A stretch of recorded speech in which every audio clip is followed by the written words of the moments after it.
All right, ladies and gentlemen, we are live. We are live. I'm JonJonTheWise, and to my left is Arnag. I will not say your last name, so I don't dox you. What's a dox? Dox is it's a type. It's a type of dog. We're here to talk about Cyberpunk, and we hope that you guys are joining us on the live stream. This is live. We're large and in charge. Arnag, have you ever done a live stream? No, this is my first time. Well, we're drinking some Pacificos. My son is in the background. Cheers. He'll probably come around. Yep, he's coming in right now. I don't know. And don't worry about him. He's just having a blast. But we want to talk about Cyberpunk. The reason I want to do this is because this is literally what me and Arnag do all the time. He's the person that got me into Cyberpunk. He got me into playing Cyberpunk. It was the first RPG, or was it Rifts, did we find out? No, we did Cyberpunk first. We did Cyberpunk first. Okay. After that, we did Rifts, and then we went back to Cyberpunk with its original core rules. That's right. So Cyberpunk was the first RPG we played, and then I remember him saying D&D is for pussies. Well, I believe that was your I don't remember ever saying that Dungeons and Dragons is for pussies. But I say I hate it. Till this day, I don't like Dungeons and Dragons. Yeah, I understand. It's understandable. I can't carry you, Donnie. I'm sorry. No, don't carry him. It's okay. It's an endless cycle. He'll want you to carry him, then he'll want you to put him down, and then he'll want you to carry him again. It's an endless cycle, dude. Okay, there. You happy now? See, now he's gonna try to get down. Yay! Yay! So I wanted to talk about character creation because it's one of my favorite parts of Cyberpunk. Sure, shoot. Is creating a random character, and God damn it. there's actually an awesome site that I'm going to go on to with my phone. I should have had this already, but I didn't. It's okay. Oh, found it. Boom. Shout out to Eric Dorsey. He has this awesome Cyberpunk 2020 character generator. You could use it for Red too. Actually, I did use it for Red. But he has this cool button right here. It says randomize everything, and it randomizes a character for you. Okay. And I thought it would be a cool exercise to figure out who this person is. All right. All right? Sounds like a challenge. So we got a media for the first person. All right, it's a role. A role that I typically don't allow, but Really, you don't allow it in your games? Well, remember, I do. Don't worry about him. You must fight the distraction, Arnag. Just remember what I do with special abilities is I've revamped them just for your viewers to know. I've revamped special abilities in a way that they're combat oriented. Reason is because it's a combat oriented game. If you're not fighting, then what the hell are you doing? Of course. Well, that's what I always tell people is no matter what character you make, you're still a guy that knows how to shoot a gun and kills people. Yeah, but you're like having there's problems I have with various special abilities. Credibility is one of them. Your character starts with a rep of either a 1 or a 0. Okay, well, how can he have a credibility of a 7 if his reputation is a 1 or Wait, a 0? your characters start with 0s and 1s at character creation? With a rep? Yeah, you can't. Oh, reputation. Yeah. I thought you were talking about Special ability? Special No. ability. So how can you be virtually unknown, but you have this much credibility in a news station? Yeah, there's a lot of holes in Cyberpunk's character thing, like creation, because the rocker boy at level 1, according to the rules, it's 10 times your special ability. That's how many people you can influence. So rocker boy level 1 can have 100 people do his bidding.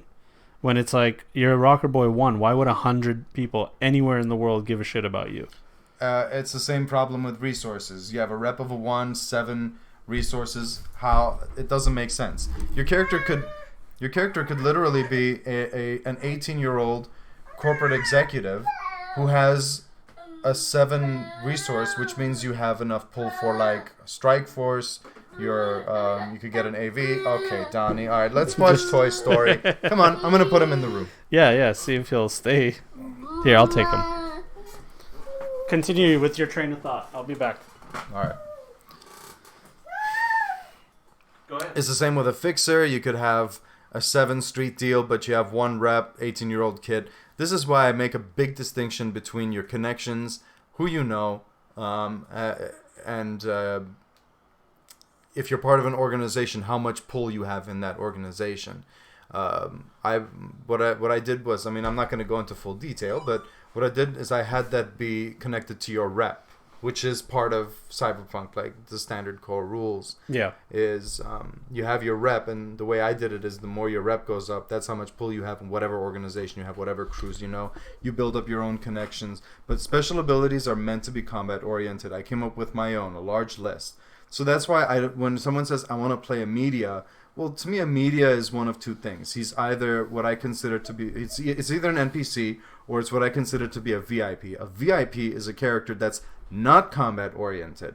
That's the character that doesn't have like all, the edge in combat, but the other player characters are meant to keep that person alive. That's the challenge. Okay, so you have a designated NPC or PC that is that person. Yeah, and a media would definitely fall under that category. Like a media who knows too much and a corporation is trying to get rid of him. So the crew, the game group, the rest of the players, they have to protect this PC or this character, for whatever reasons. They may be out of moral reasons. It may be out of they're getting paid, whatever. But that's the sort of character that would be the king on the chessboard. That's the one that doesn't do the fighting. The rest of them do. That's the one that has to be kept alive. That one dies, campaign ends. Yeah. But we can still work with this. He's just making noise for the sake of making noise, isn't he? Seems that way. I think he smells our fear.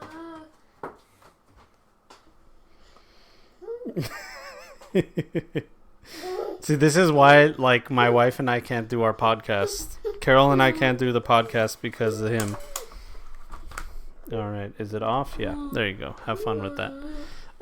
So you brought up a good point about reputation. It's something that's in the game. It's a core mechanic of the game, but it isn't really explained that well in the book.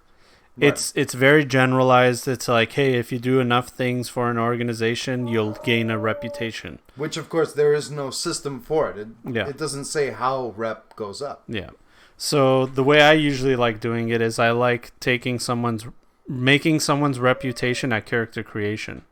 And not put a number to it. It's just a factual thing. Like, hey, you're a part of this organization, and you're at this level, and we don't need to put a number to it. We don't need to say it's a 5 or a 7. Which is true. It's not tattooed on your forehead. Exactly. In real life. That's what I'm saying. So when it comes to reputation, I make that a part of someone's life path. Your reputation is the way it is because of your life path, and the reputations you have with other organizations is the way it is because of your life path. New reputations can occur throughout the campaign as you meet new organizations and they're meeting you for the first time. Well, then new reputation, it strongly depends on the player himself. Exactly. It depends on the player himself and how they interact with NPCs and stuff like that. Am I close enough? No, you were definitely not. And I should have said something and I didn't. Please continue. Here, fix this right there. There you go. But see, like, in my mind, if you don't know an organization, your reputation 0, unless you have a rumor about you or something that's happened in your past that's gotten around enough that you're a reputation -2 when you meet some organizations. You know what I mean? And I understand. I get where you're I get where you're going with this. The way that I do reputation is how well you're known just in general, as in not just your organization, everyone. It could be that you were on the news. It could be that you have a reputation as a backstabber, but not just your organization. It's how well you're known just in general. That's how I do it. Again, the way that I do connections, reputation, it's all pretty. It's not that it's complicated. It would just take a while to explain. So I would rather we just take a look at this character now. Oh, okay. Let's go from there. Let's continue. So we had a media, and looks like reflex 10, tech 9, cool 9, body 9, attractiveness 10. Okay, so the this only guy's empathy like... 9, intelligence 4. So who is this person? This is someone who is like has an amazing body, looks great, is charismatic, is cool under pressure, is athletic, And he's dumb. but dumb as a doornail. No, below average. Yeah. Below average. 5 and 6 is the average. So we're talking about a mega super. This has to be superstar level, like I don't know, but I don't know if this is true. But someone like Logan Paul, let's say. Who? Logan, you never heard of Logan Well, Paul? Anyway, let's continue. he's a YouTuber guy, and he's kind of dumb, but he's like good looking. I hope he's watching.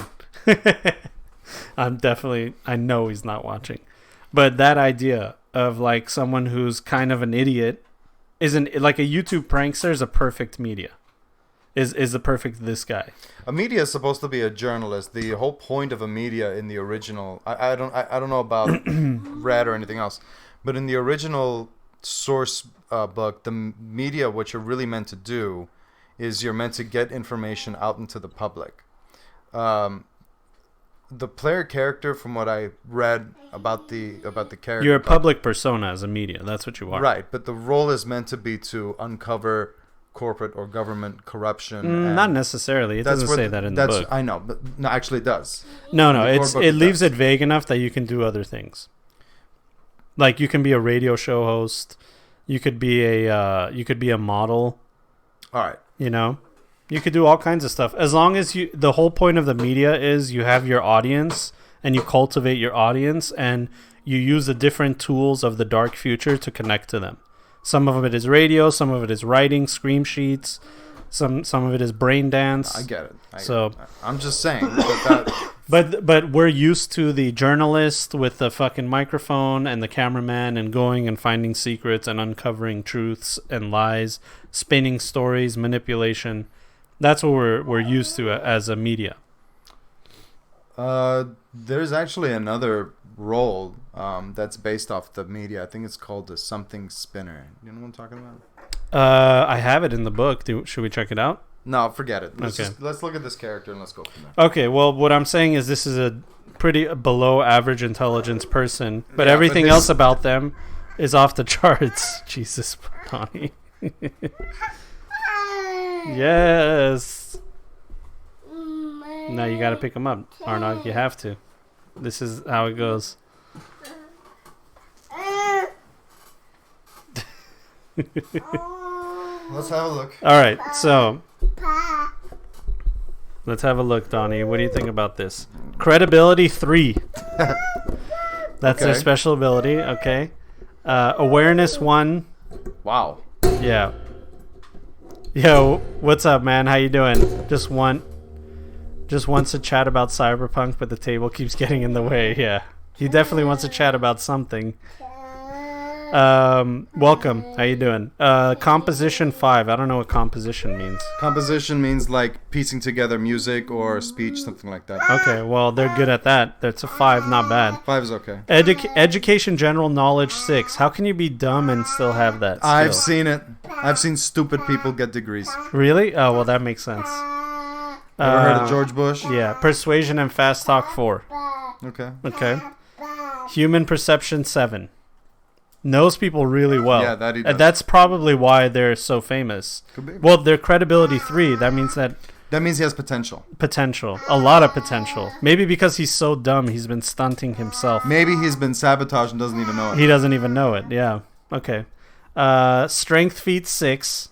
Strength. Well, you Streetwise. can rip apart phone books and stuff. Yeah. Streetwise 5. Mm-hmm. Okay. Knows the way around the streets a little Yes, he bit. does. People around the streets like him. Personal grooming 2. Ugh. It's all right, he knows Wardrobe the and basics. style 3. Yeah. Again, he knows the basics. Basics. AV Tech 2. Pickpocket 1. AV tech. Yeah. These are such weird skills for me. These are the yeah, they are. It's just randomized. Okay. These are probably pickup skills. I think they are. Okay, and then let's see. Family style, high fashion, hair tinted, affectations, tattoos, ethnicity, Anglo-American, language English. All right. I think we need a name for this guy. Let's see. He's a media. He has to have either a nickname. His name is a nickname. Well, we need a real name for him. Hi, this is... David. I always go to D names. Let's see. Alex Brandon. Alex Brandon, also known as Turbo. His name is Turbo. Let's save his nickname for after we see his life. You're right. Turbo, could you cover like, how why? you run stock market skill in your game? Well, I don't. I personally don't. If you want to play the stock market, go play the stock market in real life. This is a combat-based game. If you want to make money, get ready to do illegal things. You want to play and I've had problems with this because really, it's possible. Specifically the stock market skill. Look, listen. If you bring out the source book, you want to look at what stock market does. Out of 7, you have a 75% chance of return. It's in the core book. So that means that's insane. If we have 4 characters with stock market out of 7, what does that mean they can do? They with just their make money? infinite money. They just make money. They print money. So if I have a character who says, "Oh, you have a stock market skill of a 7," I tell them, immediately I start thinking, how does that fit with this character? What do you have? Oh, yeah, I have a veteran, a solo. He was from the South American conflicts. That's great. So where the fuck did he learn about stock market? Well, I don't know. Oh, so you're basically just trying to find a way to make money. Is that right? Erase it. What about having that skill just so you can say that you're well versed in the stock market and you know secrets, or to find out secrets and stuff like that? It's a matter of your character. Like, who is your character? If you told me I have a corporate who has a 7 in stock market, I'd say yes. Now we're getting somewhere. Yeah. Now I can do something. I can even make a game that revolves around the stock market. But for me to in the stock market, the skill itself. Like in real life, to be able to play the stock market means that is your job. That's what you do. So if I have a guy who says I'm going to play the stock market, what that means is he's not going on runs. He's not doing actual work. He's sitting there prostrating himself, playing with the fucking stocks. Yeah. I tell him, dude, if you want to do that, get a day job and just retire your character. That's boring, though. Exactly. That's boring. Why I just don't even bother. Well, if one of my characters the players had a good reason to have the skill, and they ran it by me, and they said, the reason I want to use this skill, I would need a disclaimer, like, why do you want this skill? What do you want to do with it? Maybe they're like, hey, my character just would know these things because of their background. Which would, if it reflects their background, absolutely. Well, then I would tell them whatever the book says is not what happens in my game. Stock market is a different skill in my game. For me, it's a chance that maybe you'll be able to get some insider info with people, see what stocks are hot, what stocks are not hot, and you just know how to navigate the market. But there's nothing about you put $3, you get $9 or anything like that. You know what I mean? Because, again, that would require full time, 40 hours a week, maybe more you need to put into that. Yeah. So I'd say if you want to play a desk, if you want your character to be a desk guy, then just retire him. We got... Hey, my name is Mike Oxmall. What's yours? I'm JonJonTheWise, and this is Arnag. Nice to meet you. Nice to meet you. How do you feel about the skills affecting gameplay rules in ways like stock market or the Rocker Boy special ability? I feel like a lot of the times it can make it harder to work characters into the game. Well, see, I'm a proponent of the idea that anything can work. You just have to make it happen. You have to be creative about it. So if you have a rocker boy in your game, you have to be creative of, like, you can move your chair forward a little bit if you want. So you're closer. John, I'm comfortable. Please all continue. right, Jesus. So if you're going to have a rocker boy in your game, you got to find out everything about them. What instrument do they play? Where do they learn how to play? What influences them? What is the platform that they use to get their music out there? There's so many questions you have to answer. You can't just be like, it's a guy that plays the guitar and he's in my crew. Well, I'm not entirely clear on the question. He says that skills like stock market or charismatic leadership, what do they do to the game? He's saying, how do you implement it in your game? How do you implement? How do you feel about the skills affecting gameplay rules? Like, how do you feel about that? I don't feel anything. That's what skills are meant to do. That's exactly what a skill is meant to do. It's meant to influence the gameplay because it's a skill that's used. I really don't understand the question. The question is that I think what he's trying to say is it can be very game breaking. I mean, where they have very defined interactions. Oh, that's what he means. Like if you have a 7, it's times 75. Kids, remember this. Only you can prevent super characters. If you don't like something, don't implement it. Yeah. If you feel that it's something that should be implemented, have it have ramifications. There's always a price to pay. It's like algebra. What you do to one side, you can do to the other. You have a rocker boy with a 10 charismatic leadership. He has that means by the rules that 10,000 people will do his bidding. Yeah, but that also means that there could be 10 people behind closed doors with a lot of money who really, really don't like you. Yeah. And they want to put a Black Ops hit on you. Yeah, exactly. And as a Rocker Boy 10, shouldn't you be able to command more than 10,000 anyway? Absolutely. You're world renowned. You're world renowned. You're Michael fucking Jackson. Exactly. So I've said it in my role breakdown videos. I'm not a fan of those defined rules of like, if your number is this, then this is how many people you can influence and stuff like that. You can just let it be malleable. It's up to you. It's up to your game. It can change. One game it's one rule, it's another game it's another. And if your players have a problem with that, then just explain it to them. I need things to change to fit with the story, otherwise it just breaks down. If they have a problem with it, vanish. And there's so many ways in Cyberpunk to break the game. Nomad, the family skill on Nomads makes it the most powerful skill if you think about it. One of them. Resources is another one. Resource is a huge one. If you let it get out of Street deal is I mean all of them. If you let them get out of hand, they break the game. Yeah. So that's why I just removed a lot of these connections and special ability stuff to begin with. Yeah. I was looking like, okay, I could make a nomad or a gang member with a 7 in their gang rank or family, and next thing I know, I've got like, I'm taking on a job for like $10,000. I distribute half of that to my crew, and we've got like 50 something people. Yeah. So, and another one you brought up was stock market. How would I keep that from breaking the game? Simple. You're making a lot of money, right, through the stocks. Whose money are you investing? Yours? No. You're investing some company's money. Mm-hmm. That company's making money off you. So another corporation might come up to you with a briefcase and say, "We want to hire you." And you say, "I'm sorry, I'm under contract. I have to complete my contract with them first." Then they smile and say, "No problem. How long is your contract? 10 years. Okay, we'll be in touch." The guy leaves, gets on the phone, and tells his boss, he says he's not going to work for us. Okay, we're going to set up a Black Ops squad for him tonight. Yeah, I like that. I like the idea, like, what if you do a stock market run and you fail? What if that company, the money that you use for that company, they'll come and send a hit squad after you for that failure. They're not going to be fans of that. I don't think they would send... I mean, if you're really good at what you do... Sorry. Go ahead.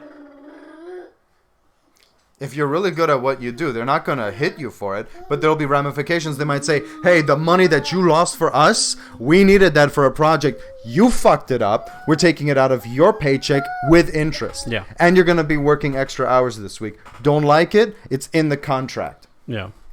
Yeah. You know, it doesn't, like, a hit doesn't have to be the first thing they do. You know, dead men can't pay interest. That's true. That. They do have to get their money back at the end of the day. God damn it, Donnie. Why can't you be fascinated with your father? Because he sees me every day. Yeah, no shit. He likes your shirt, dude. Here, come here, buddy. Does he want it? I'll give it to him if he leaves me alone. I'm kidding. It's all right, John. You can't really hear the kid on the mics. Okay. Well, that's good. I'm sure you can hear him now.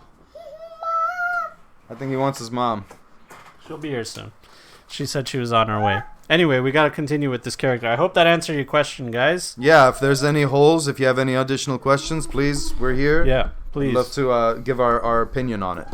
And yeah, like Arnag said, if there's anything that you don't like in the game, you can just change the rules. Immediately. I know that there's people, like game masters out there, referees, who act as rules lawyers. John, I've mentioned rules. I hate rules lawyers. I know. Who will bring out the book and read by the letter verbatim. I don't play with people like that. I was told I was a shitty GM or DM because I didn't go by the rules. Fuck him. Find someone else. Vanish. Yeah. What was his name? Dick Butkus. Dick Buttkiss said that you're a shitty DM. Well, Dick, I'd hate to tell you, but I think, judging by your name, your parents must have hated you. All right, family ranking, corporate executive. All right, this guy's a corporate media. No wonder he's so stupid. He lived a spoiled life. I'm not like both parents are living, silver spoon in his mouth. Family status in danger, and you risk losing everything. Family exiled or otherwise driven from their original home, nation, or corporation. So basically, this is a spoiled kid who needs to grow up fast. This spoiled kid Childhood environment, the heart of the combat zone. Oh, okay, no. That doesn't make sense. We're changing Hold on. No, wait. No, John. He grew up in a corporate family surrounded by luxury. Combat zone? Maybe there is a corporate haven in the heart of the combat zone. No. Unless there's a corporate haven in, like, Compton or in one of the really bad parts of LA or That's wherever. what I'm saying. I'm saying, what if this is like one of those weird, like, offshoot stories where there's a corporate haven, it's fucking guarded, it has 24-hour guards with power armor, with tanks, with mines, with everything. Okay, to what end?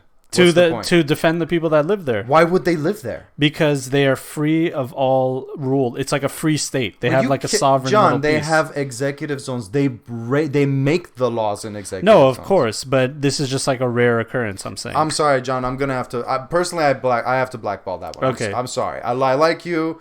I like your ideas. I can make this it. one. Hey, it worked. It worked. It's not feasible, but it worked. I like your ideas, but this one. So I don't childhood like. environment has to be corporate zone then.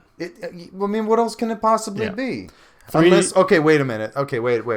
First, we have to figure out exactly when his family was. It says his family was exiled and they stand to lose everything, right? Yeah. Okay. If they were exiled, maybe they were from the combat zone and they took somebody's identity, and then that's why they're exiled, because it's been found out. So whole family assumed some identity? No, maybe just the father, and then like he was like, yeah, I took this lady and her kids from the combat zone and made her my wife and this and that. I think that'd be. I think it's far fetched because but think about think about our character, who he is. Look at his stats. He's the type of guy that would be able to do it. Wait a minute. So how about the character's father? He had a family in the combat zone. And this is going to take some serious thinking, but hold on. Wait, the character's father has a family, separate family. No. The character is originally from. You're blocking your face doing that. Oh, there. sorry. Go ahead. The character originally comes from the combat zone where his father grew up or settled in, whatever. Yeah. So what I'm thinking now is a high-ranking corporate executive was killed. And for whatever reason, which we got to hammer out, it was really important that everyone believed that guy is still alive. So what they do, they body doubled him. They took our character Alex, his father. They whatever. I can tell you why right now. Tell me. His will, his family or the people around him, they weren't in the will, and they knew that if he died, that all the riches would go straight back to the corporation. So they devised a plan to create a body double. No, that's brilliant. Okay, so they body double and they tell him, you're going to live a life of luxury. We're going to take care of your family. We're going to take care of your son. You never have to go hungry again. You're not going to live in the combat zone. You're going to be living on the 50th floor of this suite. Yeah. And really, you don't have to do jack shit. You don't have to work, nothing. We're going to take care of you. Yeah. Just keep. They run the company. You're the face, all right? You when people come, say you're going to retire and you're going to give us everything. That's what it is. So the deal was he retires as a corporate executive. That's why he's exiled. He's retired. But I guess they underestimated how smart he is, and he started pulling money towards him. This is the father of the character. Exactly. Yeah. They underestimated how smart he was, and he started pulling money towards him away from them. So now he's trying to cut them out of the will and put all of that money into his kid and skip the country. And they found out about it. The corporation found out about it. Now there's a hit on him. And now there's a hit because that's not the guy. He killed the guy and stole his identity. Now, that's the story they're trying to go with. That's the new spin on the story. Put your bottle down for a minute, will you? Yeah. That, ladies and gentlemen, is how you make that kind of bullshit work. You're welcome. All right. See, this guy's already interesting, and we haven't even looked at his life events. Yeah, really. So that's brilliant. All right. He has 3 siblings. Older female sibling, neutral towards you. Older female sibling worships you. And older female sibling likes you. So they all like him. Or at least I swear this guy's such a prissy fucking prince. All his sisters, he has 3 older sisters. They all love him. He's the baby of the family, and he's a dumbass. He's my cousin. All right, motivations: rebellious, antisocial, violent. Makes sense. Okay, makes sense. Valued person, a parent or guardian, has to be his father. Gotta be. He's the one who pulled him out of the shit. Yeah. Value most, love. Okay. He just wants to fall in love. Well, we could say he loves himself. Loves himself. That makes sense. It's malleable. Feel about people. People are untrustworthy, don't depend on anyone. Growing up in the combat zone makes sense to think that way. Fair enough. Valued possession, a weapon. Ooh, that's where he's a media, remember, so he's like a public persona. Well, now we need to figure out what that weapon is. It has to be like a gold AK or something flashy, something that he can show off to the world. Well, that is ludicrous, like a ludicrous weapon. Why is it a valued possession? Well, looking in his life path, I'm sure we'll be able to answer the question. Good idea. Let's look into his life path. All right, he's 28. So he has fucking 9 years of shit that happened to him. 17. Makes an enemy male booster gang member. Cause the other to lose face or status. They hate you, backstab them indirectly. It's just themselves. Okay. Are we going to say that he left the combat zone before he was 17 and became a corporate? For him to be the character that he is, I think so. Yeah, maybe when he was like 12 or 10. Yeah, something like that. Okay, so this booster ganger, how would he meet him? He would have to meet him at like some kind of gathering, nightclub, or does he go and visit the streets? Not necessarily. We could say that he is a media, so maybe he was trying to look for a story or something, and this booster, he was caught stealing from his own gang, caught it on camera, proved it wasn't doctored. And when the rest of his gang saw it, we can say he was the leader of a small group. Let's say 8 or 9 of them. Yeah, but stealing, that's not losing face. That's betrayal of the gang. Well, that's why there's only himself to... But it has to be something about losing face. So the leader, something about the leader that he lost face. Maybe like... he's gay. And he's gay, and he outed him. He recorded him, and he outed him in his gang, and they're a homophobic gang. Yeah, and they tried to kill him. They were beating him, and that's why he's seeking revenge. Okay, all right, that can work. And now he has an enemy. 18, nothing happened, which is terrible. Again, I never do that. I don't even have them roll. There's actually a button here that you can press to prevent that from happening, but I forgot to. Forget about it. It's fine. Year 19, romance, happy love affair. Okay. All right, met a girl. Didn't fall in love because in year 20 it says romance, fast affairs, and hot dates. Yeah, he was cheating on her. You know what's really funny? Back in the day when I used to run with Nick, Nick was the first guy. He was the very first referee in Cyberpunk 2020 for me. And every time we would roll romantic involvement, he'd say male or female, and we had to roll. That's great. Now, when I was a kid, I thought that was the standard rule, only to find out that he was just fucking with us the whole time. There's nowhere in no book, any supplement, nothing. Not in the cord, nothing. No, of course nowhere not. does it say you have to roll for gender. That motherfucker was just doing it to fuck with us. Yeah. Now here's the funny thing. I can't count. Like, I actually don't know because I didn't start playing with them early. But could you imagine how many characters Nicholas tore up? Yeah. Like, the moment romantic involvement. Oh, Jesus. Keep him away from that, yeah? Just push it a little more in. So you had to roll with... Romantic involvement, male or female. If he rolled male, that character got torn up. He didn't even argue about it. He could be 10s down the line. The stats Jesus are 10. Christ. He'll rip him up. Wow, man. Care. Jesus. Can you imagine that? Caring that much about it? Well, yeah. I mean, if you told me, John, Arnag, it's relevant to the story that you play a gay character, I would do it. Yeah. I mean, there's not a gay bone in my body, but I'd do it. Yeah, why not? It's just a character. It's acting. It's acting. That's what acting's all about. Well, people get attached to their characters and they take their ideals with them to the characters and they kind of use them as like an avatar. Okay, he's really messing stuff up. I don't know what you want to do. What is he pulling on? Oh, all those everything. Things? Jesus Christ. I can't stop him from just pulling everything out. Yo, what's going on, Cox? How you doing? Welcome. Yeah, we're just talking about Cyberpunk. I think that's a good spot for it. Scoot over a little to the side over here. This way? Yeah. It's a little heavy, the chair.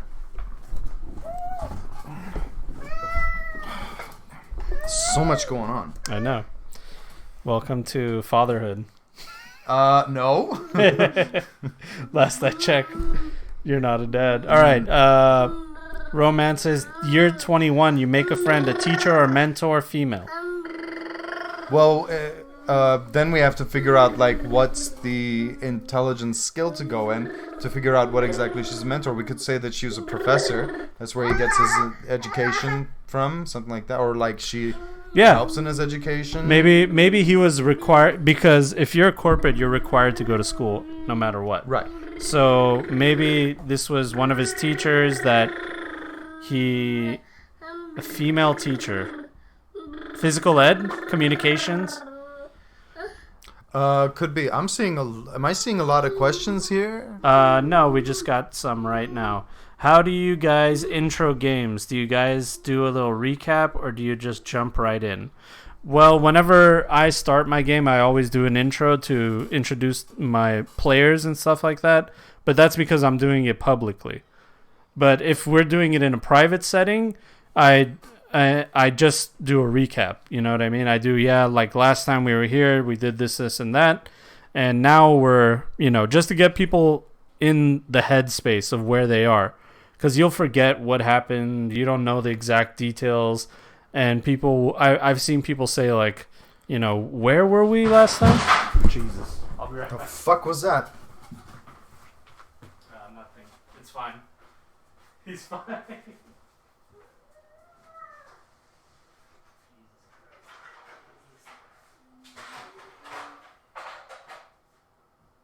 I'm starting to get hungry. Later, let's get some food. I'm buying. All right. Sounds good. Didn't we just eat? How are you hungry? I don't know. I've been really hungry lately. But yeah, anyway, sorry. We heard a loud noise and we thought something Now, I happened. actually want some...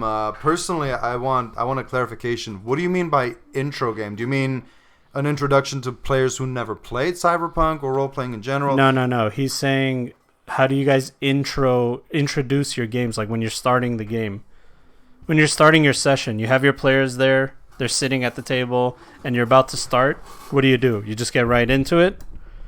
Or do you talk about what happened last session? Do you recap certain things? Well, if they've if they've never played the game before, then first thing I need to do is paint them a picture. I need them to envision everything that the cyberpunk world is. The overcrowdedness. One intro that I did to someone who had never played role-playing before, never heard of Cyberpunk, the way I did it was... Tony, would you please fuck off for a minute? The way I did it was... I said to her... Go ahead. You get off a subway. There's tags on the side, on the white. You walk through the station. It's the dark gray of the concrete matches the gray of the sky at 2 p.m. You walk through the gate and the ominous silence ends by the multitude of this crowded street on the strip, cars in traffic, steam rising from vents, and people everywhere from every walk and path of life. Bums on one corner. A man who's obviously selling some form of contraband in an alley, looking for customers. You can hear loud music with very deep and very strong beats coming from a club. You see a man in a... painting a picture. Yeah.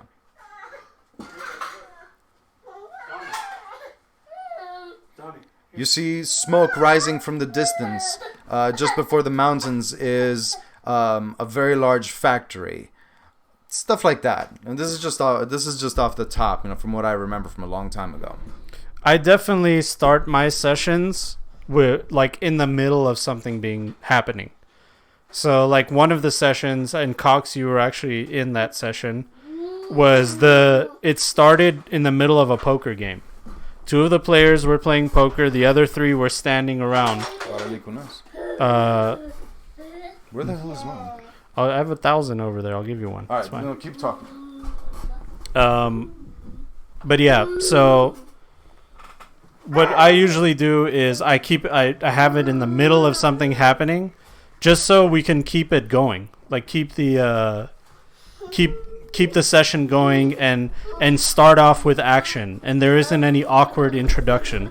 You just go boom, you're playing.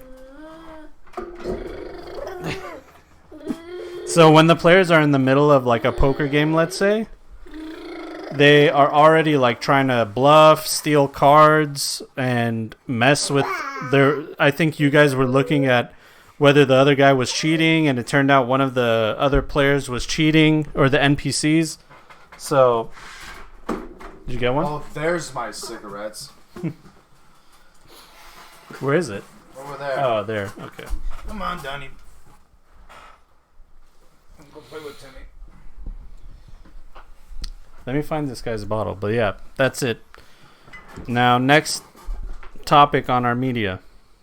Going back to our media. They find a teacher or mentor, so we decided that was probably someone from school. Just a regular teacher. Oops. Let's see here. You get lucky.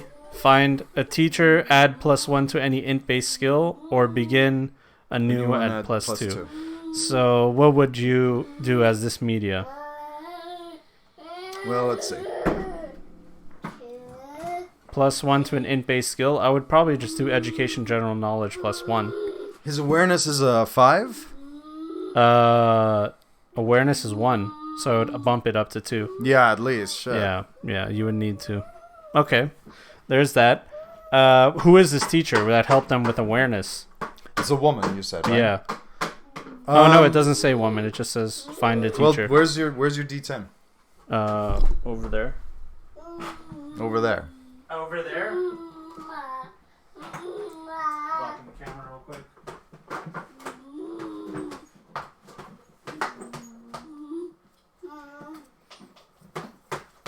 Yeah, I can roll or not roll, but in this context, why not? Let's go all the way. Yeah. It's funny. How many times have we role played and forgot them to like bring dice? Or like we just forgot that we needed dice and we didn't like take it out. We were like an hour into the session. He has to roll initiative. Where's my fucking die? I was like, oh shit. Forgot that we're rolling dice. Alright, there you go. Alright. Odds male, even female. Female. Alright. Let's see. Let's see what the hue of her color is. 1 white, 10 black. Let's see what her ethnicity is. It's somewhere in the middle. Somewhere in the middle could be it could be like Pacific Islander. It could be 3 like Pacific Islander. I'm talking about the hue of the skin. skin. Yeah. So 10, God damn it. 10 is dark, 1 10 is like light. African. Bantu African, something like that. So 3 Okay, I would so we'll say Asian. she's a quarter. Okay, we can go with Asian. Mm-hmm. Let's go with she's a half Korean, half Japanese. No, that's I already have one like that. I already have a character like half that. Korean, half Hmong. Hmong? Hmong, yeah. Cambodian? Well, they don't have their own country, but they are an ethnicity in the Cambodian region. Okay. Yeah, I think it's whatever. Yeah, half Hmong. Okay, so we could make it. I would definitely make her a major player, like a major character in this game. So she would be a major contact now. I definitely would. I think.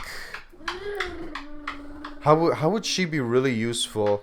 How about we go with that whole stock market thing? How about we make her a contact for making money at a price and laundering money? How about that? And she gave him an awareness of 1. How did she help him with awareness? She gives him a 2 in stock market. Oh, instead. 2 in stock market. Yeah. Oh. So that way she's the money. She can launder money. She can procure money at a cut. She launders money through the stock market, which is a difficult thing to do. Well, we could say that she launders it through her assets. The procuring assets in the stock market. So in other words, let's say she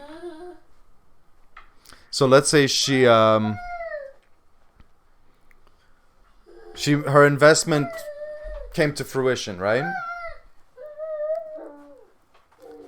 So her investment came to fruition. She's about to put a lot of money into an account, right? Let's say she requests cash or gold or something, and something tangible. Yeah. Then she takes that, switches or combines it with the money that needs to be laundered, puts it in, takes the amount that was meant to be laundered out, takes her cut, and distributes. Okay. So he met a woman that plays the stock market and launders money. That's a good contact to have. Let's see. Romance, love affair with problems. Your friends, family hate your lover. They hate you. So it's both ways. It's both. The woman hates you and your family hates her. You're the only person that likes this woman is you. Is the guy. She hates you? Yeah, they hate you. Yeah. Well, I can't really think of anything in terms of story because she... Okay, so they were once together. Something happened. He cheated on her. He cheated on her. That's why she hates you. Your family hated her because she was... No one's ever good for their baby. Yeah, the little prissy baby. Yeah. Exactly. What was his name again? Alex Donnelly or... Donnelly? What did you say? Alex... Brandon. How did you remember? That's hilarious. Alex Brandon. All right. You get lucky. Big score. What's the score? 300 eddies. I hate that. I would make it 3,000. Yeah, like 300. Well, thanks. I'll just shove that right up my ass. Yeah, I would make it either 3,000 or even 30,000. But, I mean, you can't. But if you think about it, he's a corporate. He probably has so much money. I don't know. 3,000 does nothing. No. Well, his family has money. Yeah. He himself doesn't, and now there's a big issue. He doesn't have access to the funds for his father anymore. That's true. So $3,000 is a blessing. It is a blessing. 300, however, I could piss on. Yeah. All right. Make a friend. You're 26. Like a foster parent to you. Gender female. Man, this guy cannot stay away from the ladies. All right. So this is going to be a major character as well. Let's see what her ethnicity is. Let's say she's Native American. Native American. Okay. Yeah. I can see it. She's part Yaqui Native. Here, bud, look. She's part Yaqui Native? Yeah, Okay. the Yaqui tribe. Okay. Nope. Okay. Let's see. Like a foster parent to you. So what did she teach him that his parents didn't? Hold on. Let me think. Who is she? What makes her so special that she's like mama to him? Look, buddy. You know he choked on a die once. No more dice for him? I have that die that he choked on too. It's over there.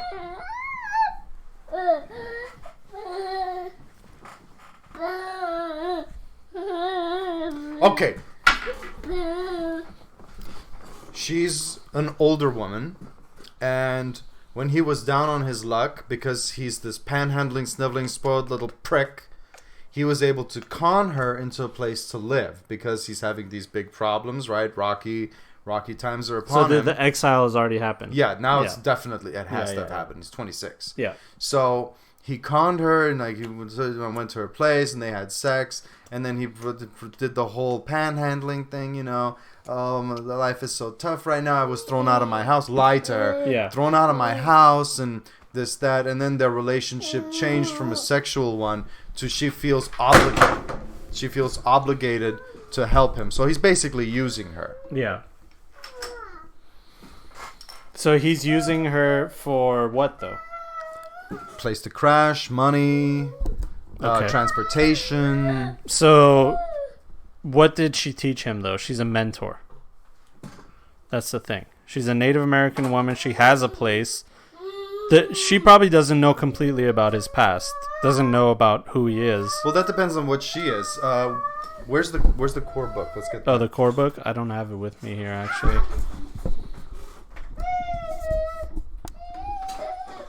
What did you want to look up?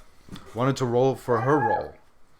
Oh, her role? Yeah. We could just 1 through 10. Here, I can look up the How roles. about 1 through 10? How dangerous it is. 1 civilian, 10 fixer. Okay, she's a 4, so that means she's probably maybe she works in the underworld. Maybe she's like a waitress. Bartender. Yeah. Bartender. Yeah, Waitress bartender slash waitress. Yeah. At an illegal nightclub. Okay, so what would she teach him? I'd say streetwise. Okay. I'd say they definitely. Well, say it's not a Streetwise. new skill or anything. Just she's a mentor. I know it's So supposed this to be is somebody that he goes to all the time for advice. It's like a foster parent. That's now, their word. yeah. Now I know that Streetwise is not an intelligence-based skill, but I would just do it. Yeah. I mean, Streetwise is one of the most powerful skills in the game. It literally works for almost everything. True. You know? I mean, like I said, the game is heavily based On the streets. Yeah. Yeah. 27, Disaster Strikes, Betrayal. You have been backstabbed in some manner, betrayed by a close friend in romance or career. You choose. So somebody that backstabbed you. If it's career, it has to do with your corporate life. Okay? If it's romance, it's one of the millions of girls that you've been... Oh, the same one. The foster parent backstabbed him. Why? She found out that he's been using her. So she sold him. Yeah, but Oh, she gave him up as a. She knows a crew that kidnaps people for ransom. She found out he has money, and that he's been conning her the whole time. he doesn't have money. He can't. He doesn't have money. She found out he's from a corporate family, and that's all. Yeah, misconception. That's all she needed to know to be like, oh, this guy has had money the whole time and he's been using me. So she doesn't hire a group. She just tells them, here's the guy that you can ransom and give me a finder's fee and we'll go on our way. Not bad. Not There we bad. go. So he gets kidnapped. Is it successful or not? Roll. 10 yes. Okay, no, it wasn't. It was unsuccessful. Why though?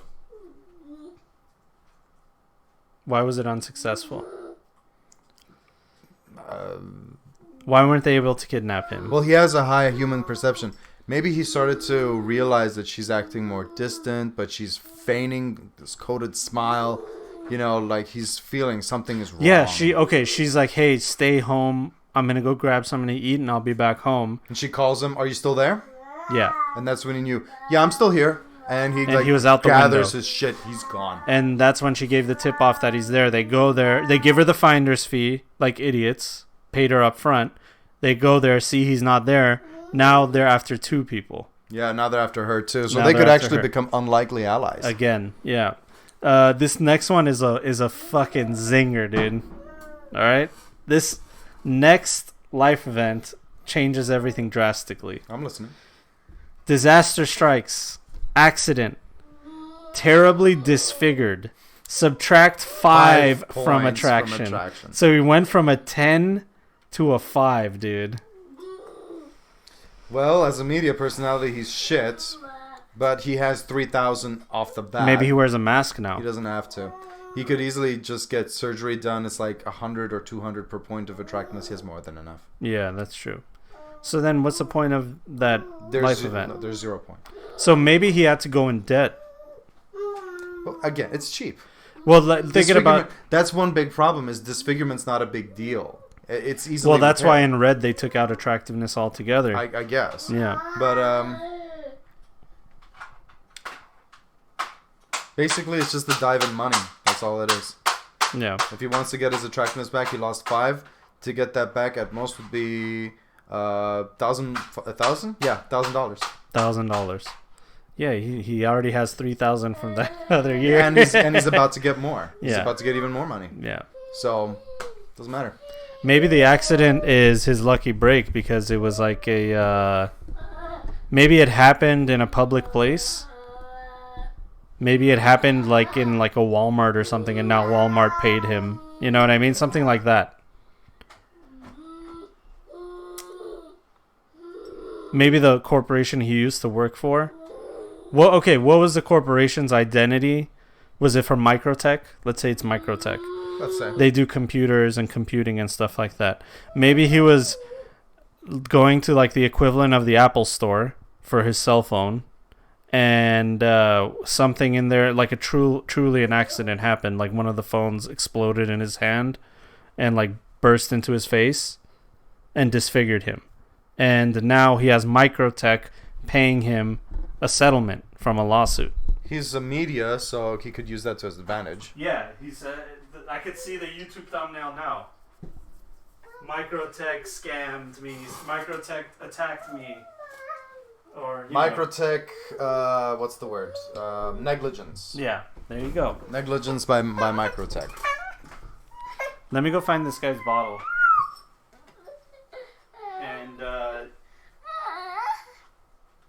so his name is what was it again? Alex Brandon? Is that what it is? Finally fucking got it, yeah. I just guessed. Alex Brandon. Alright, let's talk about what kind of cyberware he has.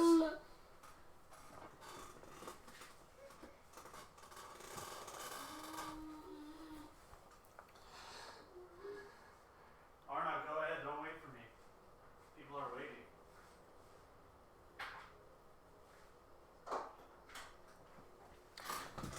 Well, to me, skin weave, dermaplating, stuff like that is just mandatory.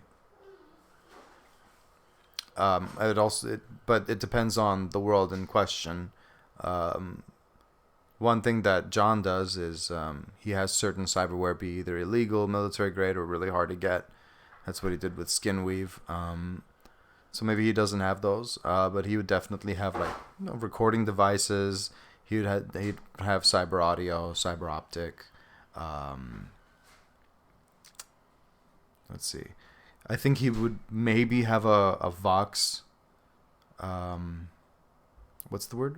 Vox something or other. Basically a cyber throat for performance to make himself more presentable on television or when he's giving a story. He has affectations for tattoos, so maybe hollow tattoos. He likes tinted hair. Go with colored hair, stuff like that. You said his style is high fashion, right? Yeah. So we could go with a Takanaka silk trimmed suit with a black velvet or a dark velvet silk tie, necktie, and but he goes kind of very rebellious with the other look. So his hair, let's say, is tinted purple, a dark purple to match his clothes, sort of dark colored, very sleek fashion. His eyes could be obviously cyber for that fashionable look. He could wear earrings, like diamond studs or something. Let's see. Yeah, and he could have a hollow tattoo. Maybe something on his face for that whole rebellious thing. I'm thinking spiky blonde hair and sunglasses all the time. Is blonde tinted? Or purple tinted? Is that what you said? Yeah, what I was thinking was like a down to the side, deep purple, or like indigo colored tinted hair. Okay, let's do a new person. I think we're done with this guy. What do you say? We're just getting started. What do you mean? We just finished them. All right, go. I mean, what's left? We figured out his whole life. Let's do a recap of him, at least. Go ahead. I'll leave that to you. Alex Brandon. Also... Ooh, that's not his name, John. What did you say? Alex Brandon. Son of a bitch. All right, Alex Brandon, also known as Turbo. All right? That's his nickname. He is a media. He's like a YouTube personality. Or as they call in Cyberpunk, media pop. That's what they call it. Each little area has its own YouTube. But anyway, he's like a YouTube personality. He makes stupid videos of partying and pranking people. He's kind of an idiot, and he's a con artist. He cons people, and one of his skills is he's really good at just dealing with people, reading them, knowing if they lie, manipulating them. This guy's not a good guy at all. He was born in the combat zone. His father assumed the identity of a high-ranking corporate man under these terrible guidelines that were going to fuck the whole family apart from the beginning. But his dad did it for a better life for his family, and that's what happened. They did get a better life, but then they were back on the streets again. So this guy's definitely not a good guy at all. Jay Robinson, what's going on, man? Nice to see you. Welcome. Hold on, let me say hi to my wife. She just walked in the door. We'll be right back. After these words. Hi. We're just nerding out. People are asking questions and we're chatting and talking about Cyberpunk. He's fine. Are you guys thinking of porno? I know. And you called it too. I know, didn't I? What it looks like from the outside. I know, if and you come- guys are making a fucking porno. Yeah, if you're looking outside in the Do you ring think light. she suspects? Listen, don't tell. If you don't tell her, I won't. Wow, chicka, wow, wow. All right, so let's do a new character. Next. Next character. All right, randomize everything. And let's see here. We have a med techie. Do we want to just do a different... Again, another character I designate as an NPC. I mean, I don't mind med techs. It's just not that interesting. You can keep it or re-roll it. The reason why I don't do medtech is because the medtech skill is only applicable in a sterile environment. It takes hours to perform. Well, there's there's like basic triage, first aid, stuff like that. Then you don't need EMT. a medtech. You don't need a medtech. What about trauma team? That's a medtech. Trauma team have their own. They have everything they need in that. No, I know, but I'm saying, what if your character was like ex-trauma team? Then it's mandatory. Yeah. I mean, if you want but again, your character is going to be an NP. Is going to be not NPC. Sorry, he's going to be the king on the chessboard. Yeah. He's going to be the VIP. Yeah. This one needs to stay alive. Yeah. I mean, you can make it work. Like the medtech in my game is a Ripper Doc. Yeah, I know. Yeah. I'm aware. So, anyway, here we go. Cop is the role. We have 8 on intelligence, reflex 9, tech 4. Is old. This sounds like an old school guy. Cool 10. That means he's experienced. Attractiveness 10, luck 10, M8 9, body 10, empathy 10. Who the fuck is rolling these? This is out of 80 points. I don't like these. It's a super character. Like I said, only you can prevent super characters. Well, this randomizes it, so... It's fine. Let's just go from there. Let's see. So, this is a cop. You know what? We should just skip the stats and just forget the stats. Tell me his skills. We'll go with skills. Authority 1. All right? Okay, he's just out of the... How old is he? He is 23. All right, so he just got out of police academy. Or maybe he's an ex-cop. Oh, like... And no longer has authority. Well, I mean, if we're gonna do that, we could just make change him a this solo. up. No, we could change this up into the role that I came up with, which is like the black liner. Oh yeah, we talked about that. We could make him a black liner, ghost badge, something like that. Ghost badge, yeah. Awareness notice 6. Knows his shit. Handgun 3. Mm-hmm. Pretty low, but I mean, most cops are not really. They get very basic firearm training. Right, they're not special forces. Yeah. Human perception 6. Right. Okay. Athletics 2. All right, maybe he was like a high school football player or high school wrestler. Athletics is a part of military academy or police academy. Police academy. Yeah, but you know, he never, and he's still young, so he still has his young body. He has his police academy body. That's what it's called. Education, general knowledge 3. Okay, so he had some basic college. Okay.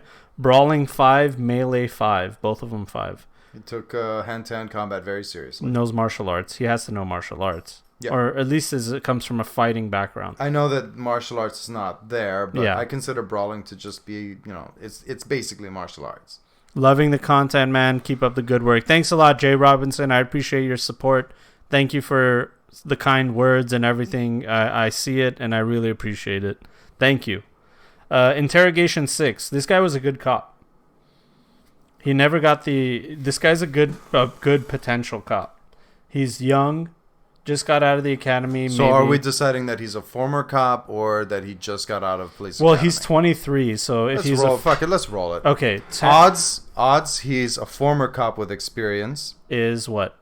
What are the chances? Odds. Let's see. Former cop with experience, I would say, is like 30%. No. 70% he's a young... No, I'm going with odds and evens. 50-50. What are you talking about? Oh, you're doing 50-50. Yeah. Okay, so odds, he has experience. Evens, he's fresh out of the academy. Yeah. Odds. Okay, so he was a cop. And he was a damn good cop. And he's 23 years old, which in Cyberpunk terms, that's like peak age in Cyberpunk, because most people die around 40. But I don't like that. I like the old age kind of thing in my game, just so I can relate with it. So let's say I don't do that either. I don't say the average the life expectancy 40 years old. I don't do that. Like I know. getting severely injured, that's very likely. But just flat out people dying like that, no, that's really extreme. Yo, what's up, Brian? How you doing, man? Good to see you. Everything's good, by the way. We're just hanging out talking Cyberpunk. I mean, 40 would be the average what's the word? Average Median?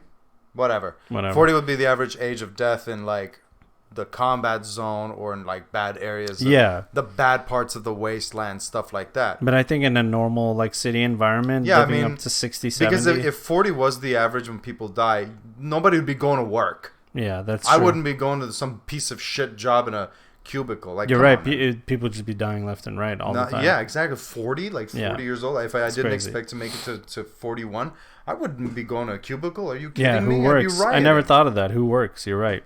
Who the All right. fuck would do that? So was a former cop, is no longer on the force. That's why he has an authority 1, but he was good at what he was doing. You know, if it were up to me, I would take that whole authority thing and I would just put it.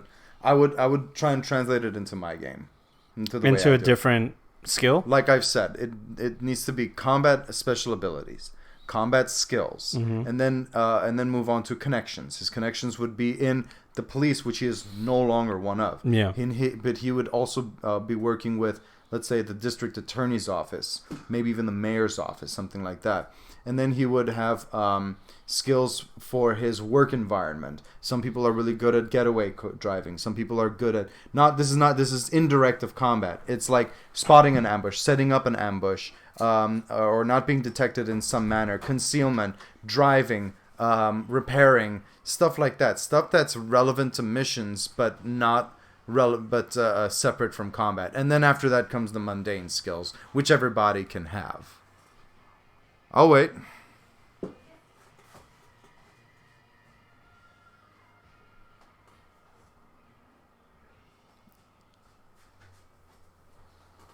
Slash is saying, "Sub dudes, loving this so far. Lots of good insight. The less commonly spelled INCITE." Yeah, but I know what he was trying to say. And that's all that matters. That's what language is. Language is knowing what Okay, the all other right, person John. wants I was to just say. being a smartass. Yeah, well, I don't appreciate it. These are my people, Arnag. I got your back, guys. All right. So this guy was a cop. Damn it, I lost it. Oh no. Damn it, did I actually lose it? No, it's right here.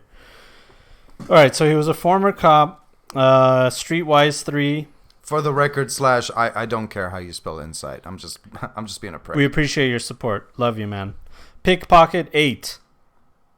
Personal grooming 9. This is a cop. Yeah, this is what the random stats have created. Pickpocket 8. Personal grooming 9. Whoa. No skills can go above a 7. Well, in my games, but we're just letting the randomizer do No, its that's thing. in the core rules. No skill can go above a 7. No, it's not in the core rules. I shit you not, it is. No, I don't remember that anywhere in the core I rules. do. Somebody look that up and prove him wrong. Ha damn. Slash, don't listen to him. I promise you it's not. Okay, fine. I promise you it's not. Whatever. Okay, style. Well, okay, pickpocket 8, personal grooming 9. Personal grooming 9 means... What other skills does he have? That's it. That's the last 2. Dude, should we go for chips later? Yeah, we could. Fuck yeah. All right. What is it? What are the skills? Pickpocket 8, personal grooming 9. Why? Like, is that his only pickup skills? I don't know. I just randomized it, Let dude. me see. Show me. Dude, I randomized it. I don't know how else. You should take it easy for a minute, please. Look here. Authority all the way down, I think, to streetwise. 1, 2, 3, 4, 5, 6, 7, 8, 9, 10. Yeah. From authority down to streetwise are his career skills. His pickup skills, he put everything into pickpocket and personal grooming. That's what it looks like. And So he wanted to be a good-looking pickpocket? yeah, maybe that's how he picks people's pockets. He takes care. Maybe personal grooming. He's a cop. He was a cop. Dude, He's a ghost badge. You don't get an 8 and a 9 in like a year. Oh no. Okay, police academy at 18, right? Gets in. He's a cop at, let's say, 19. He's 23 years old. When does he get off the force? 22. So 3 years on the force. We could say he lost his job at 23. So then 4 years on the force. That would give him. That would account for the stats. The stats and He might just be a skills that he has. savant. Maybe he's just he's like the he fucking. is no savant. His intelligence is too high. Oh no! What I mean is like he's just like the Michael Jordan of being a cop. Like all it took was 4 years, and he's in other words, a super character. pretty much. All right, Jay Robinson, John would love to bullshit with you about some Cyberpunk. I'm the dude who's in St. Louis and been playing since the 80s. Would love to pick your brain on how you run your games. Well, hey man, this is the spot, dude. Ask me. Stay tuned. Any question you want about my campaigns, how I write, how I run things, you're more than welcome to ask me any of that stuff. That's exactly what we're here for. So go ahead and fire away. Anybody in chat. Dude, I'm getting fucked up. Let's move on to the next one. Style. Corporate suits. Son of a fucking bitch. Hair tinted. I didn't see the options that they give you are so limited. Forget these options. You know what? Let's do this. Here's how I used to do it. When someone would roll, like, I want to play a gang member. Okay, personal style, corporate suits. Let's work around it. Instead of having you re-roll, let's think about it. Okay. Corporate suits. What can we do with that for this character? It doesn't have to be corporate suit. It could be like what I did with Wild Blood. What I did with Wild Blood was, instead of having him in a fucking 3-piece or 2-piece suit with the necktie, what I did was you know Spike from Cowboy Bebop, right? Yeah. Kind of like that. No jacket, rolled up sleeves, and he has his top button. He has a top Business unbuttoned, casual. and the necktie is just loose Yeah. around it. So and that's if he wears a necktie. So we could do something like that for him. Hey, you know what? We could actually give him that sort of that dirty, hairy look. You know, he's got the Trench coat? Well, We can have him be like an old Dick Tracy type trench coat. that's my problem. Dick Private Eye. He is such a cliche. Yeah, of course. And we need I want something new, like a new style. If you think about it, with the advent of poser gangs and stuff like that, for 2020, that style is like retro. So people will be like, you know, he would dress that way because he thinks that it's cool to dress like that. John, again, I see what you're saying, but to me, it is such a cliche. No, of course. It's like in a cartoon. Let's say you're watching like Looney Tunes, and there's a private eye. What's he wearing? The trench coat. He has the magnifying glass. He has the fucking hat on. So that's why I want to do something different, something no one's ever thought of. A detective that looks different. Here. You remember I was writing my story, and I came up with a character that was meant to investigate Wild Blood's past. Isamu Pashari, something like that. He had an Indian last name. He was half Indian, half Nepalese.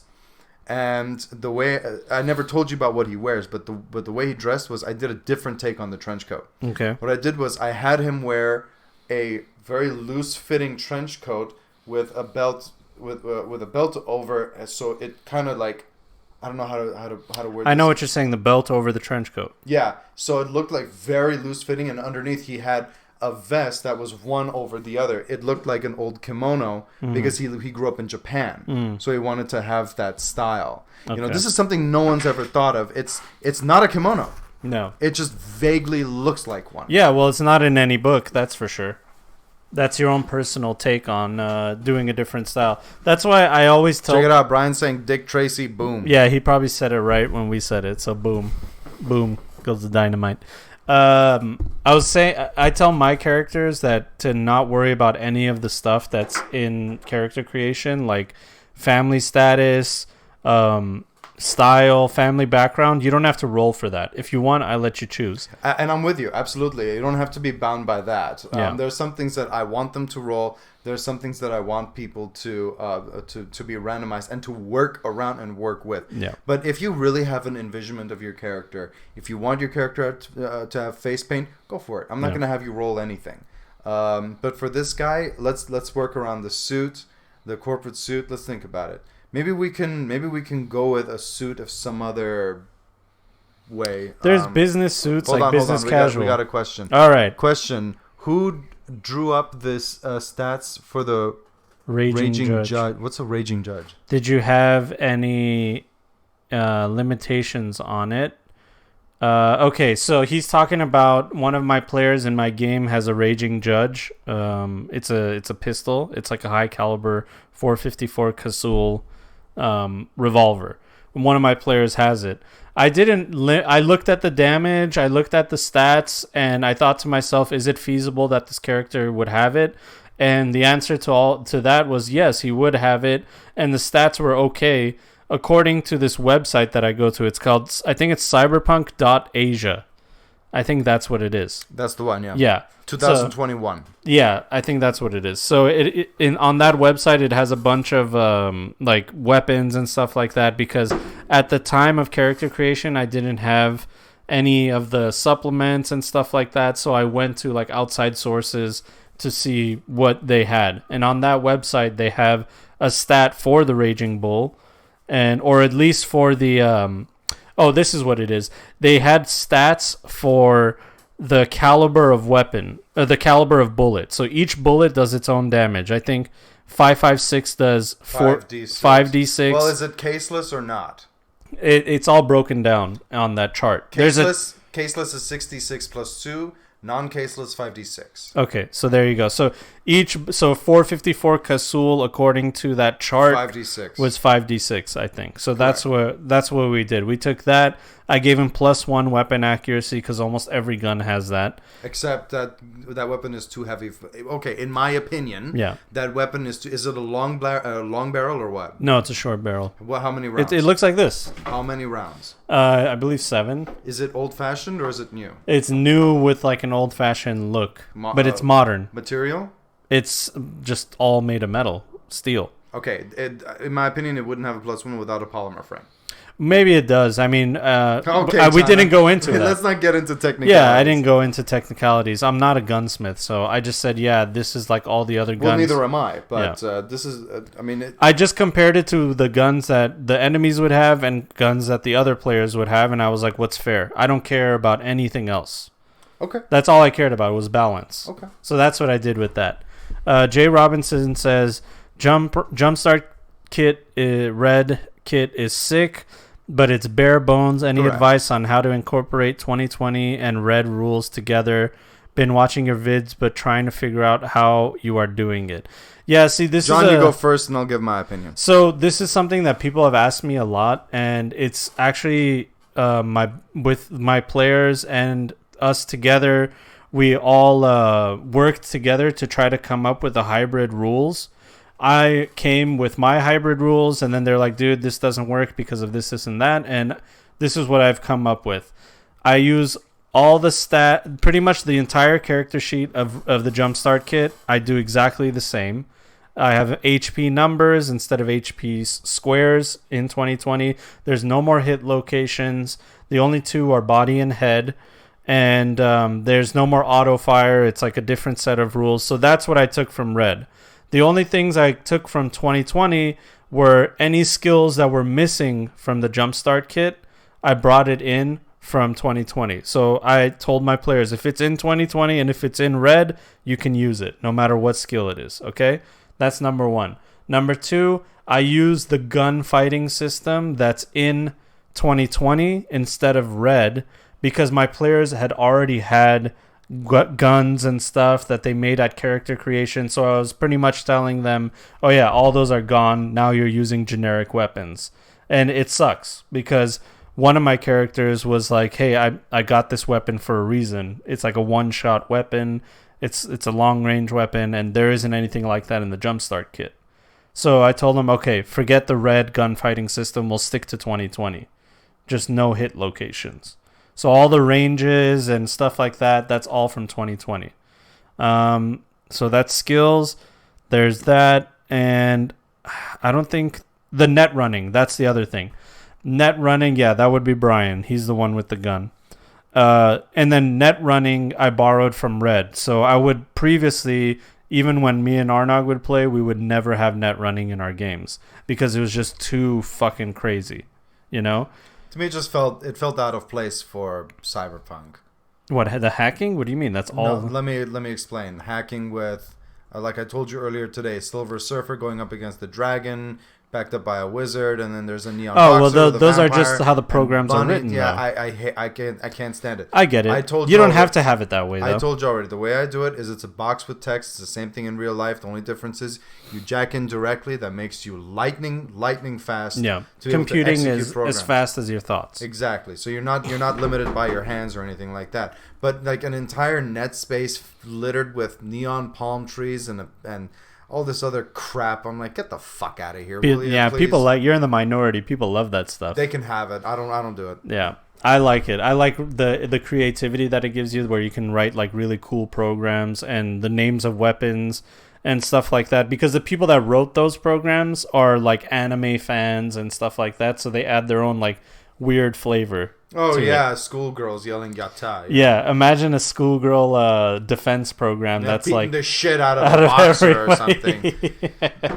Anyway, now I'm gonna All give right. my opinion on Cyberpunk Red and 2020 putting the rules together. My advice is very simple: read through both, understand both, and incorporate what you think is realistic and fair. Hold on, let me read this.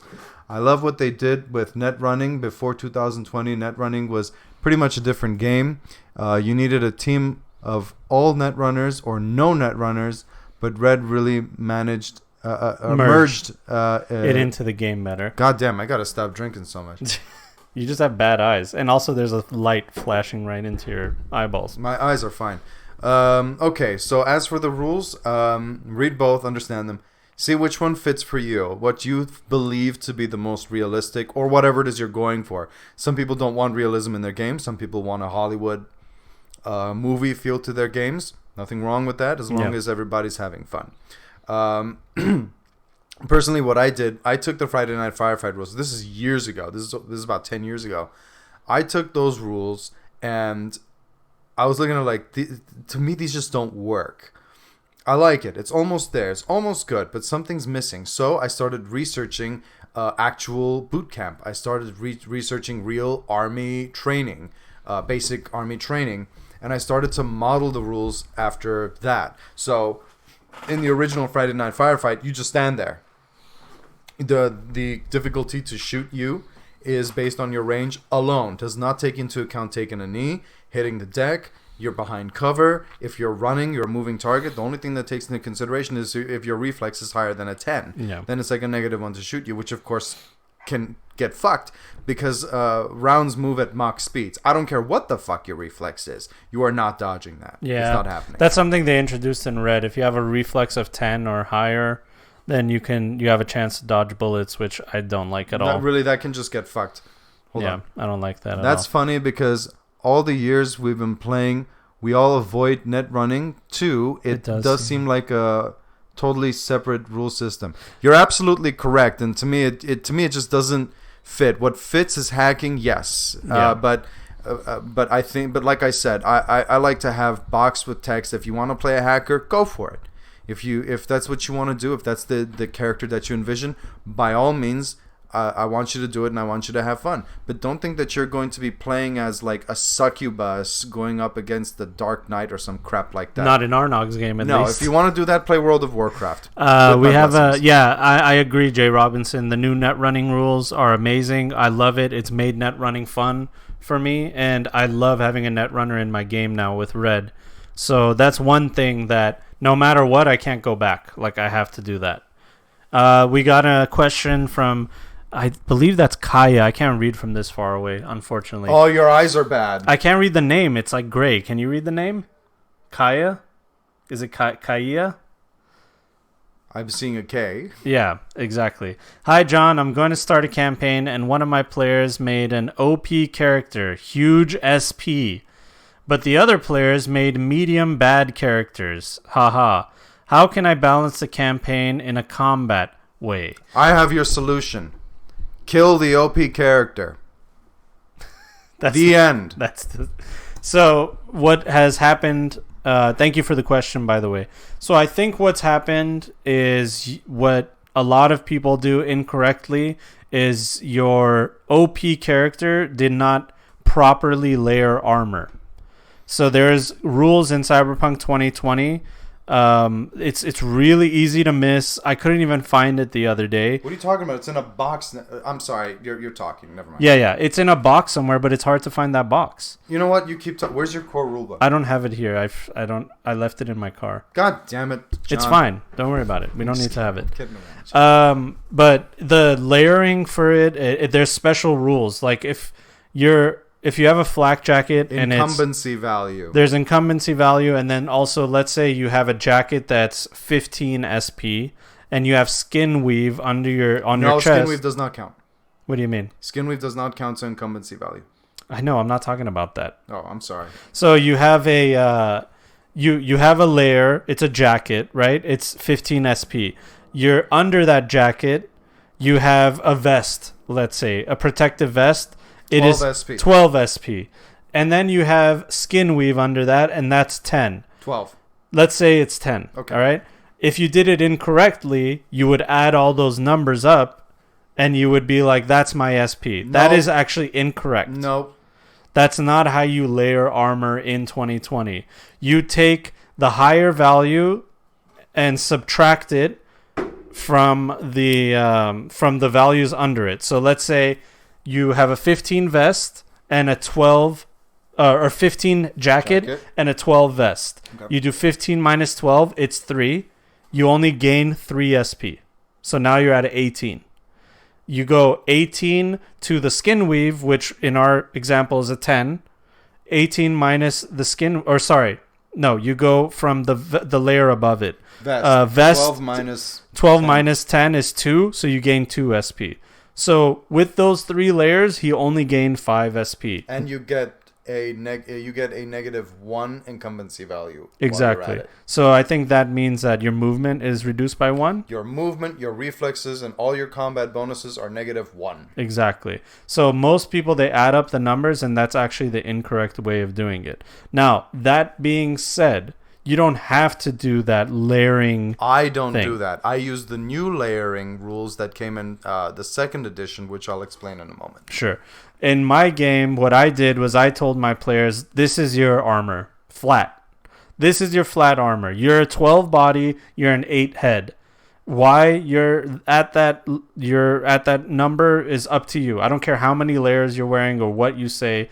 That's your armor, right? Flat rate.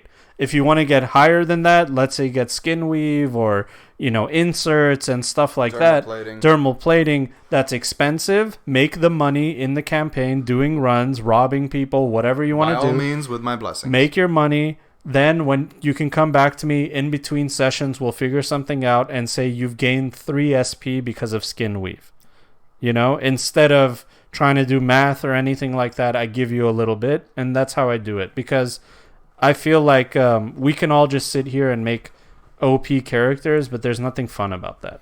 I don't see the point. If you want to be an OP character, play Diablo 2, play whatever, Legend of Zelda. In these games, you play a virtual god. You are absolutely unstoppable. You can kill thousands and thousands of monsters and enemies without even slowing down. The way I do it, the way that I want it, is I want my games to be realistic. I want it to be worthy of a movie or something like that. I don't claim to be, an author worthy of that kind of a claim, of course. Yeah. What I mean is, it's my baby. I want this to be an interesting story. I want people to want to know what happens next. I don't want to have 5 guys who go around killing everybody and everything without any repercussions or any challenge. That's boring. Yeah. That's what Nicholas wanted, in fact. Yeah. Jay Robinson says, heard the podcast with Jay Gray. Any more word on the ETA of the Red Core rulebook? No, there's no word on when they're going to release it. From what we talked about on the podcast, it seems like they just have an abundance of caution behind their decisions, and they don't want to put a release date out there and not be able to deliver, because they had kind of already done that. The core rulebook was supposed to come out last Gen Con, but it didn't. So they don't want to say anything. But I will say, since Cyberpunk 2077 got delayed to September, it's safe to say that Red's core rulebook will probably release around that time, either before or after. I'm thinking it's more likely before. I think it's going to come out around maybe a month or 2 before. Could be. And what I can tell you, a month or 2 before September is Gen Con. So, and they have a history of announcing things at Gen Con. So I wouldn't be surprised if this Gen Con they announce the core rulebook and they have it there for sale. All right, I want to explain real quick the way that I do layer rules. Yes, please do. Again, this is from, I believe, the second edition. I'd have to have, I wish I had my book with me right now to know for sure. But the new layering rules work like this. This is how I do it. Okay. Skin weave and dermaplating do not count towards incumbency value. I already explained how this works. When you layer, let's say you have a Kevlar vest, or let's say a armored tee that's very thin and flexible.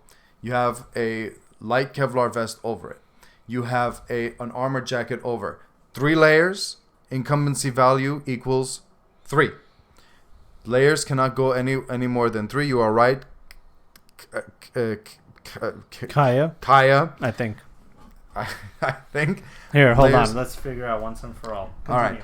All right. Layers cannot exceed 3. Otherwise, you just become what the book calls a doughboy. Kaio. Okay.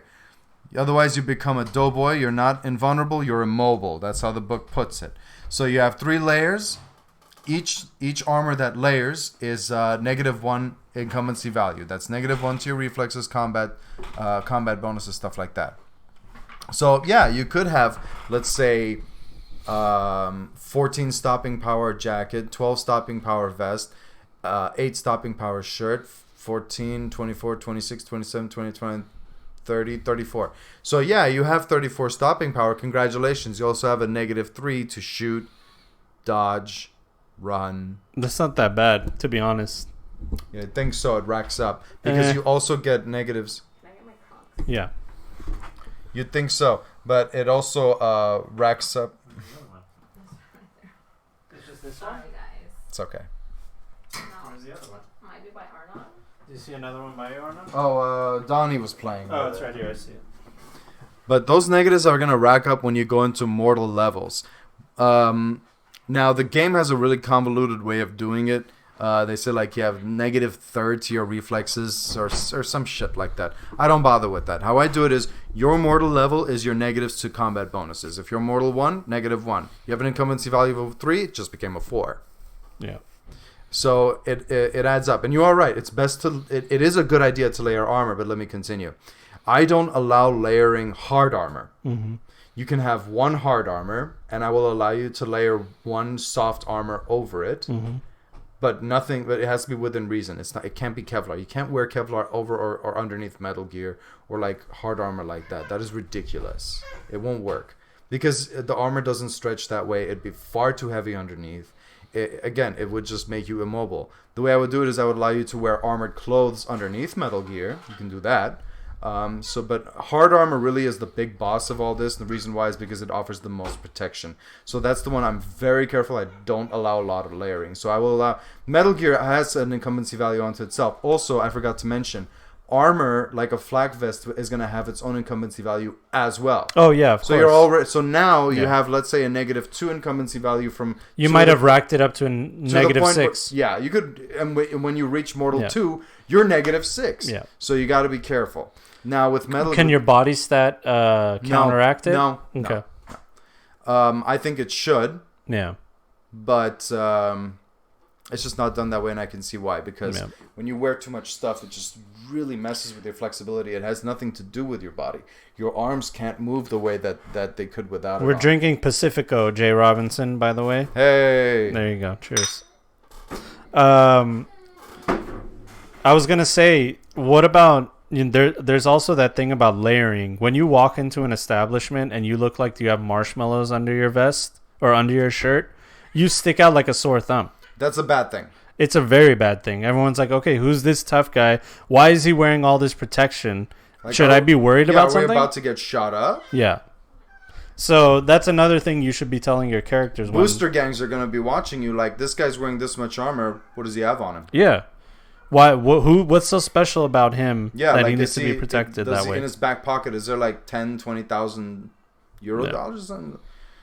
I'm sorry, eddies. Yeah, and you know what? That kind of stuff it shows an insecurity and fear You're like, I'm so scared to be out in this environment that I'm going to layer as much armor on myself that I can be protected. And the booster gangs and the denizens of the dark future, they prey on fear. There's also a matter of stealth. Sometimes you want to get away. Yeah. If you have a -3 to your reflex, that's a -3 to your stealth. Yeah. Plus the incumbency value, because incumbency value has to do with combat situation, including stealth. Hi, buddy. Are you back?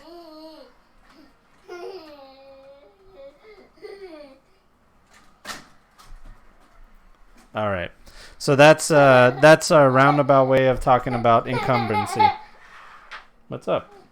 You guys want to see the sorry. Huh? You guys want to be in the living room? No, he's fine. He was doing this the whole first hour. How long have you been doing this? We've been doing it for, I don't know, it's been a while, huh? Johnny, what do you think about layering armor? I think it sucks. Wow, you sound a lot like Arnag with a high-pitched voice. Who's Arnag?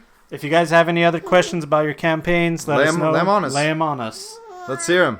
Um, I also want to say I encourage all of you to come up with your own cyberware. Hold on. Jay, let me get to your question in a moment.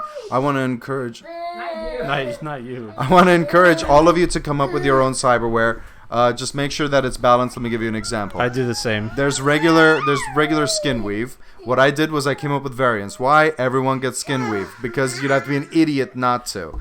So I came up with swift weave, vital weave, and I spread apart armor weave. I made it so it's not a prerequisite.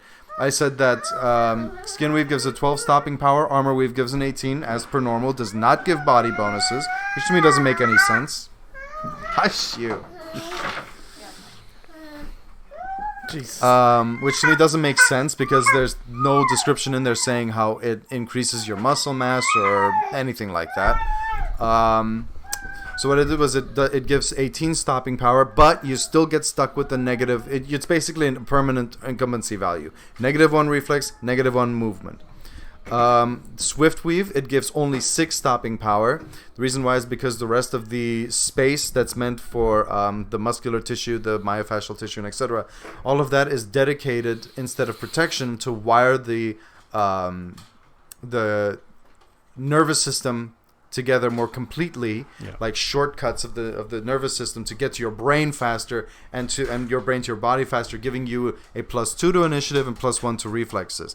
Less defense, less stopping power, but it gives you more reflexes, more initiative.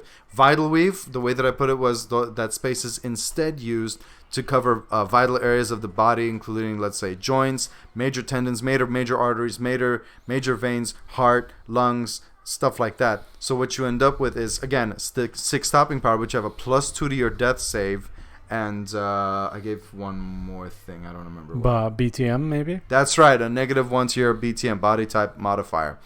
I did the same. Sorry, I did kind of the same thing with dermoplating. Everybody gets dermoplating, so I came up with alternatives. The endo frame was a great idea, but I changed it up. I made it into artificial muscles that it's not like grafted muscles. It's like new muscles that are implemented to your body. So if you, let's say, flex your tricep here, instead of having 1 tricep, you have 3. Your bicep, it doesn't look normal. It's like an extra bicep growing over here. The same with the pectorals. You'll have, so it can be spotted, basically. Absolutely. There's 2 versions. There's one that can't be spotted, that offers less protection, and the second one that offers full protection and body bonuses, but it can be spotted once you take your shirt off. It's nothing. It's not horrible. It's not ugly. It's not but everyone ugly. around you knows. But they know who you like. They know you have that thing on. It's like having cauliflower ears. So instead of having, like, you have no stopping power with that, but the advantage is you get more BTM, that's great, more death save, more stun save. So it's like an alternative. You know what kind of character you want, or you know what you want your character to have. It gives options, and I feel that more options the better. I came up with more smart guns. I have an entire smart gun. All right, line. don't give it away, because some of the stuff you're talking about will be in a secret project. Oh, right. Okay, fine. But I came up with an entire smart gun selection. If you got every piece of smart gun item that I came up with, you wouldn't have room for basically anything else. So it makes characters much more customizable, come up with new ideas, and I want to see what you guys come up with. I've been doing this for years. I've been coming up with my own stuff for RPGs since I was a teenager. Yeah, and to let you guys know, I learned to play Cyberpunk with that mentality because of him. It's you always create your own things. Everything needs to be created. The blueprint is there, the framework is there, but everything else should be customized. The booster gangs, the leaders, their names, the corporations, everything should be customized. I see a really common thing with people, and it's fine. You know, I'm not judging or anything, but they rely too heavily on the book. And if it's not in the book, they're like, hey, where can I find this, and that? Where can I find cyberware that will help my solo? Or where can I find cyberware that will help my media? And it's like, hey, man, if it's not there, just make it. Yeah, think about it. Just think about it. Make it balanced. Think about like what's fair, what your character would have according to their backstory, according to how much money they make and all that stuff. Just think about it, you know, and make it yourself. Don't worry about the book. Look at military technology and say, can it be made into cyberware? Yeah. Consider that. Yeah. Now, let's have a look at some of these questions. Here. Let's see. I actually agree with the fact that layering sucks pretty much.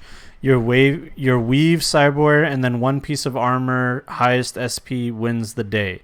Yeah, I mean that's what layering is. That's why I just stay away from it. That's not entirely true. When I was running a a practice run with Wildblood, I had him blindsided by a professional solo with superior armor and a superior rifle.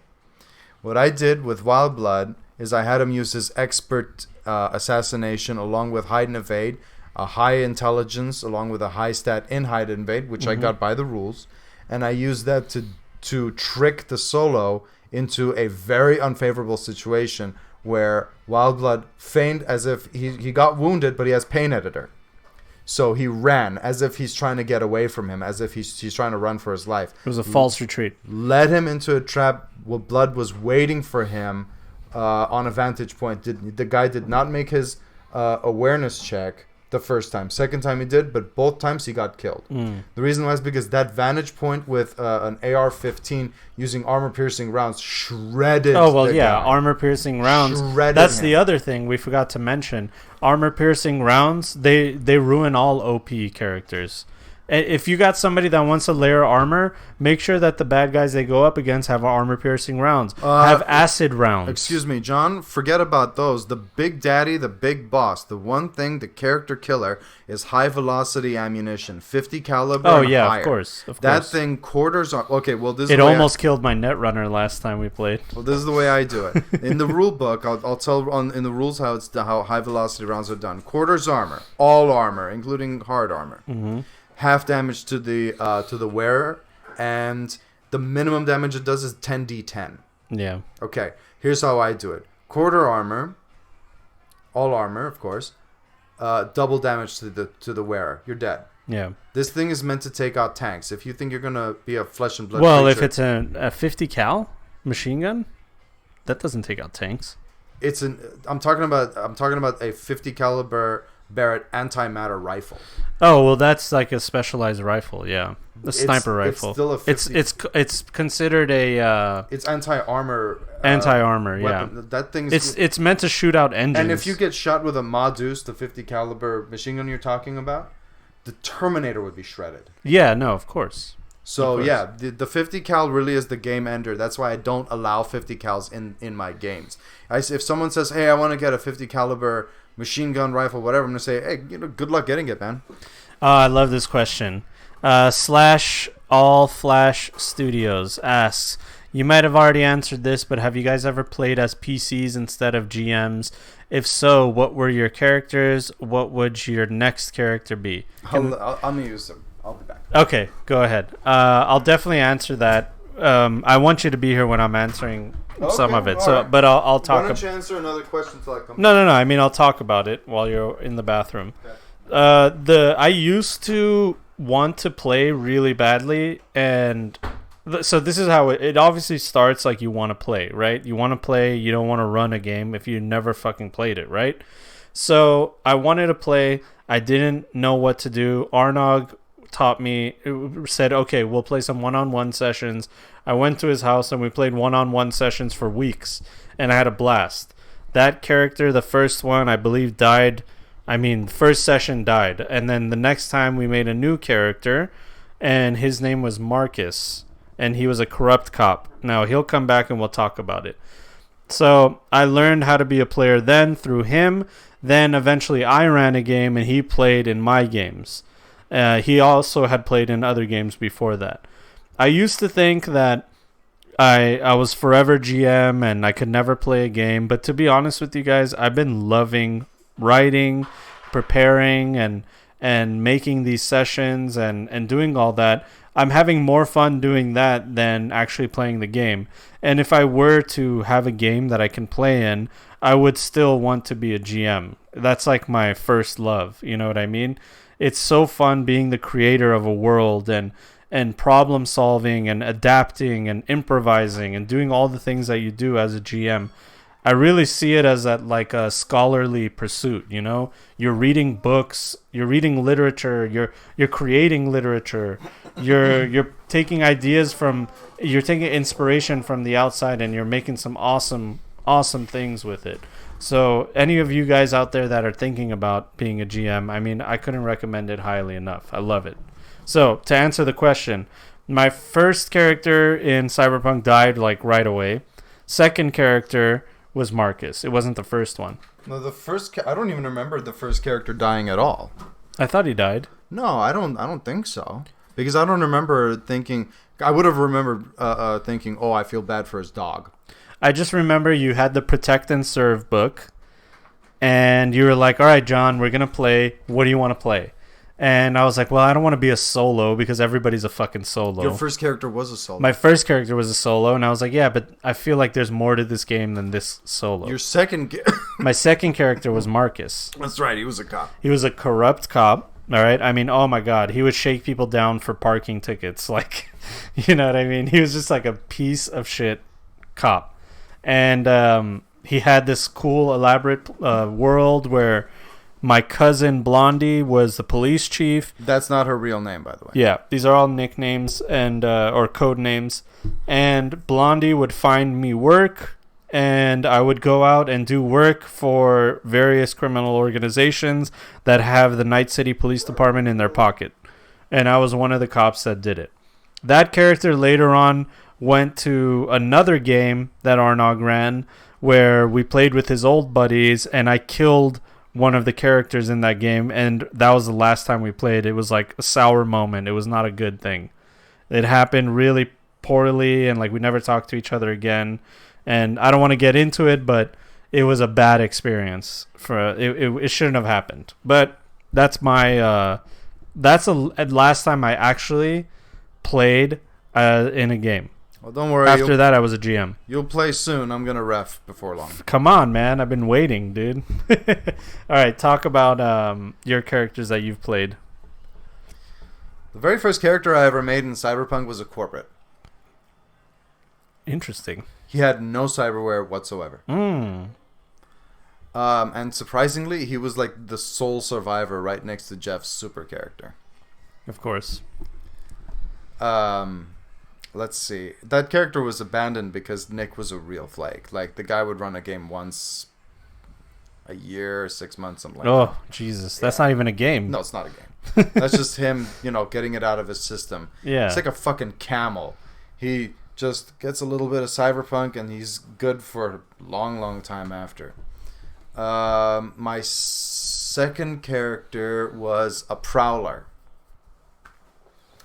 I made a prowler, and his code name was Nobody.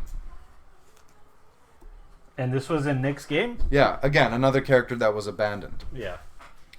What about your most persistent character is Wildblood, though? And we talked about him just now. I made Wildblood about 12 years ago for a Shadowrun game. His original incarnation was Redhead, I named him. Because he would paint his face red. When the referee switched, I decided to, I didn't play the character a whole lot, so I decided I'll make basically the same character just with some changes. I named him Wildblood. I had him paint his face in all kinds of crazy, wild, different things. Like I said, one side of his face, I'll never forget the looks on their faces. I said the right side of his face is painted red, and it has a black tire mark across it. And the left side of his face is all like eyeshadow, mascara, blush, lipstick, like, and they're like, wow, the right side's so cool. And well, I mean, the left side is just. And I said, yeah, and he paints his hair different colors. One part is aquamarine. He's blonde, and there's blonde in there. There's one part is pink, and stuff like that. And How about this though? He didn't just make a character. He also made everybody in the gang that he's a part of. He made up their story, their life, their everything. The Red Hot Axe Boys. Everything behind it. He didn't just make a character. He made the world behind them, and every contact that he has, there's a memory, there's a story, there's something that they have gone through, there's an emotion connected with them. Some of them are just they're just like the boss type of characters, like this is a boss, this is a higher ups person. Some of them are like buddies that he would go and do runs with that later backstabbed him and stuff like that. When you run your own games and you're a GM, you fall in love with stuff like that. And when you play, you want to implement all those things in your game. That's exactly what you did. You didn't just make a character. That's absolutely right. I really go off on a tangent, and thank you, Slash, for the compliment. But the very latest incarnation of Wildblood is when John asked me to make a fixer for his game. I'd never played a fixer before, and I felt like, well, I can play. I can make a brand new character. I even asked him, I said, do you want to make the character for me? And John said, no, I want you to make your own character. I said, okay. So I was thinking about it one night, and I got an epiphany, I think, on my fourth or fifth shot of vodka. I thought, I made Wildblood when I was about 21 years old. I'm 30. At the time, I'm 32 now. 11 years, holy shit. How about I make Wildblood grow up? How about I have him be a fixer, but now he's like a genuine adult? And the Red Hot Axe Boys are all but disbanded.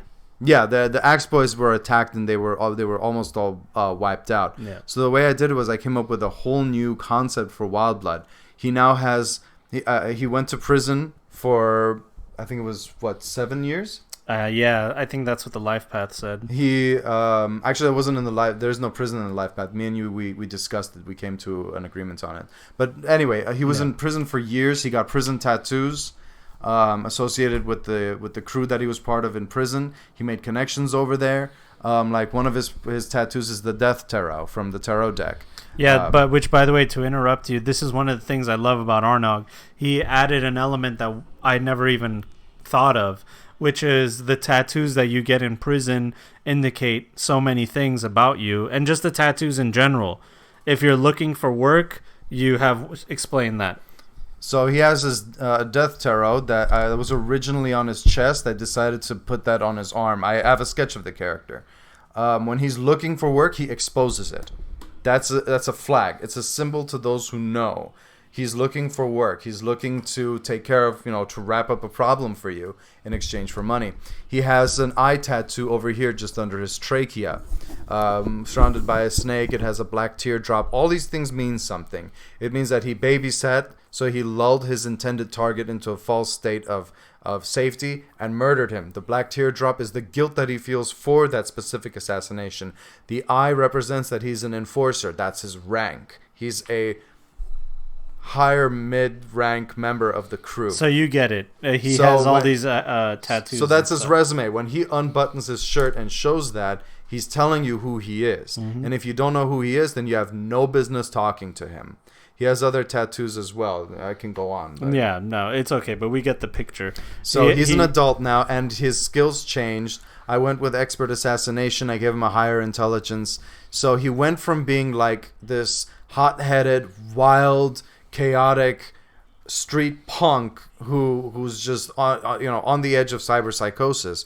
His time in prison was spent educating himself, getting smarter, learning how to kill and get away with it, and he went from Wildblood the kid to Wildblood the man, and it really made me feel like, this is a good transition in terms of character, because that's, in a way, that's how I feel about myself. I went from being like I've told you before, years ago, I was a petty criminal. I was never a big time guy or anything like that, but I was a criminal when I was a kid, and I noticed myself grow up and decide, no, it's better to go to school. It's better to educate myself. It's better to become a better and organized man, to take all that chaos that I was a part of and to forge it and to make something of myself. That's what I did, and that's what I did with the character. Yeah. So as you can see, the backgrounds of these characters are really important. And the cool thing about the Cyberpunk life path system is it gives you all the tools to make an amazing character, like you just saw us do with the media if you've been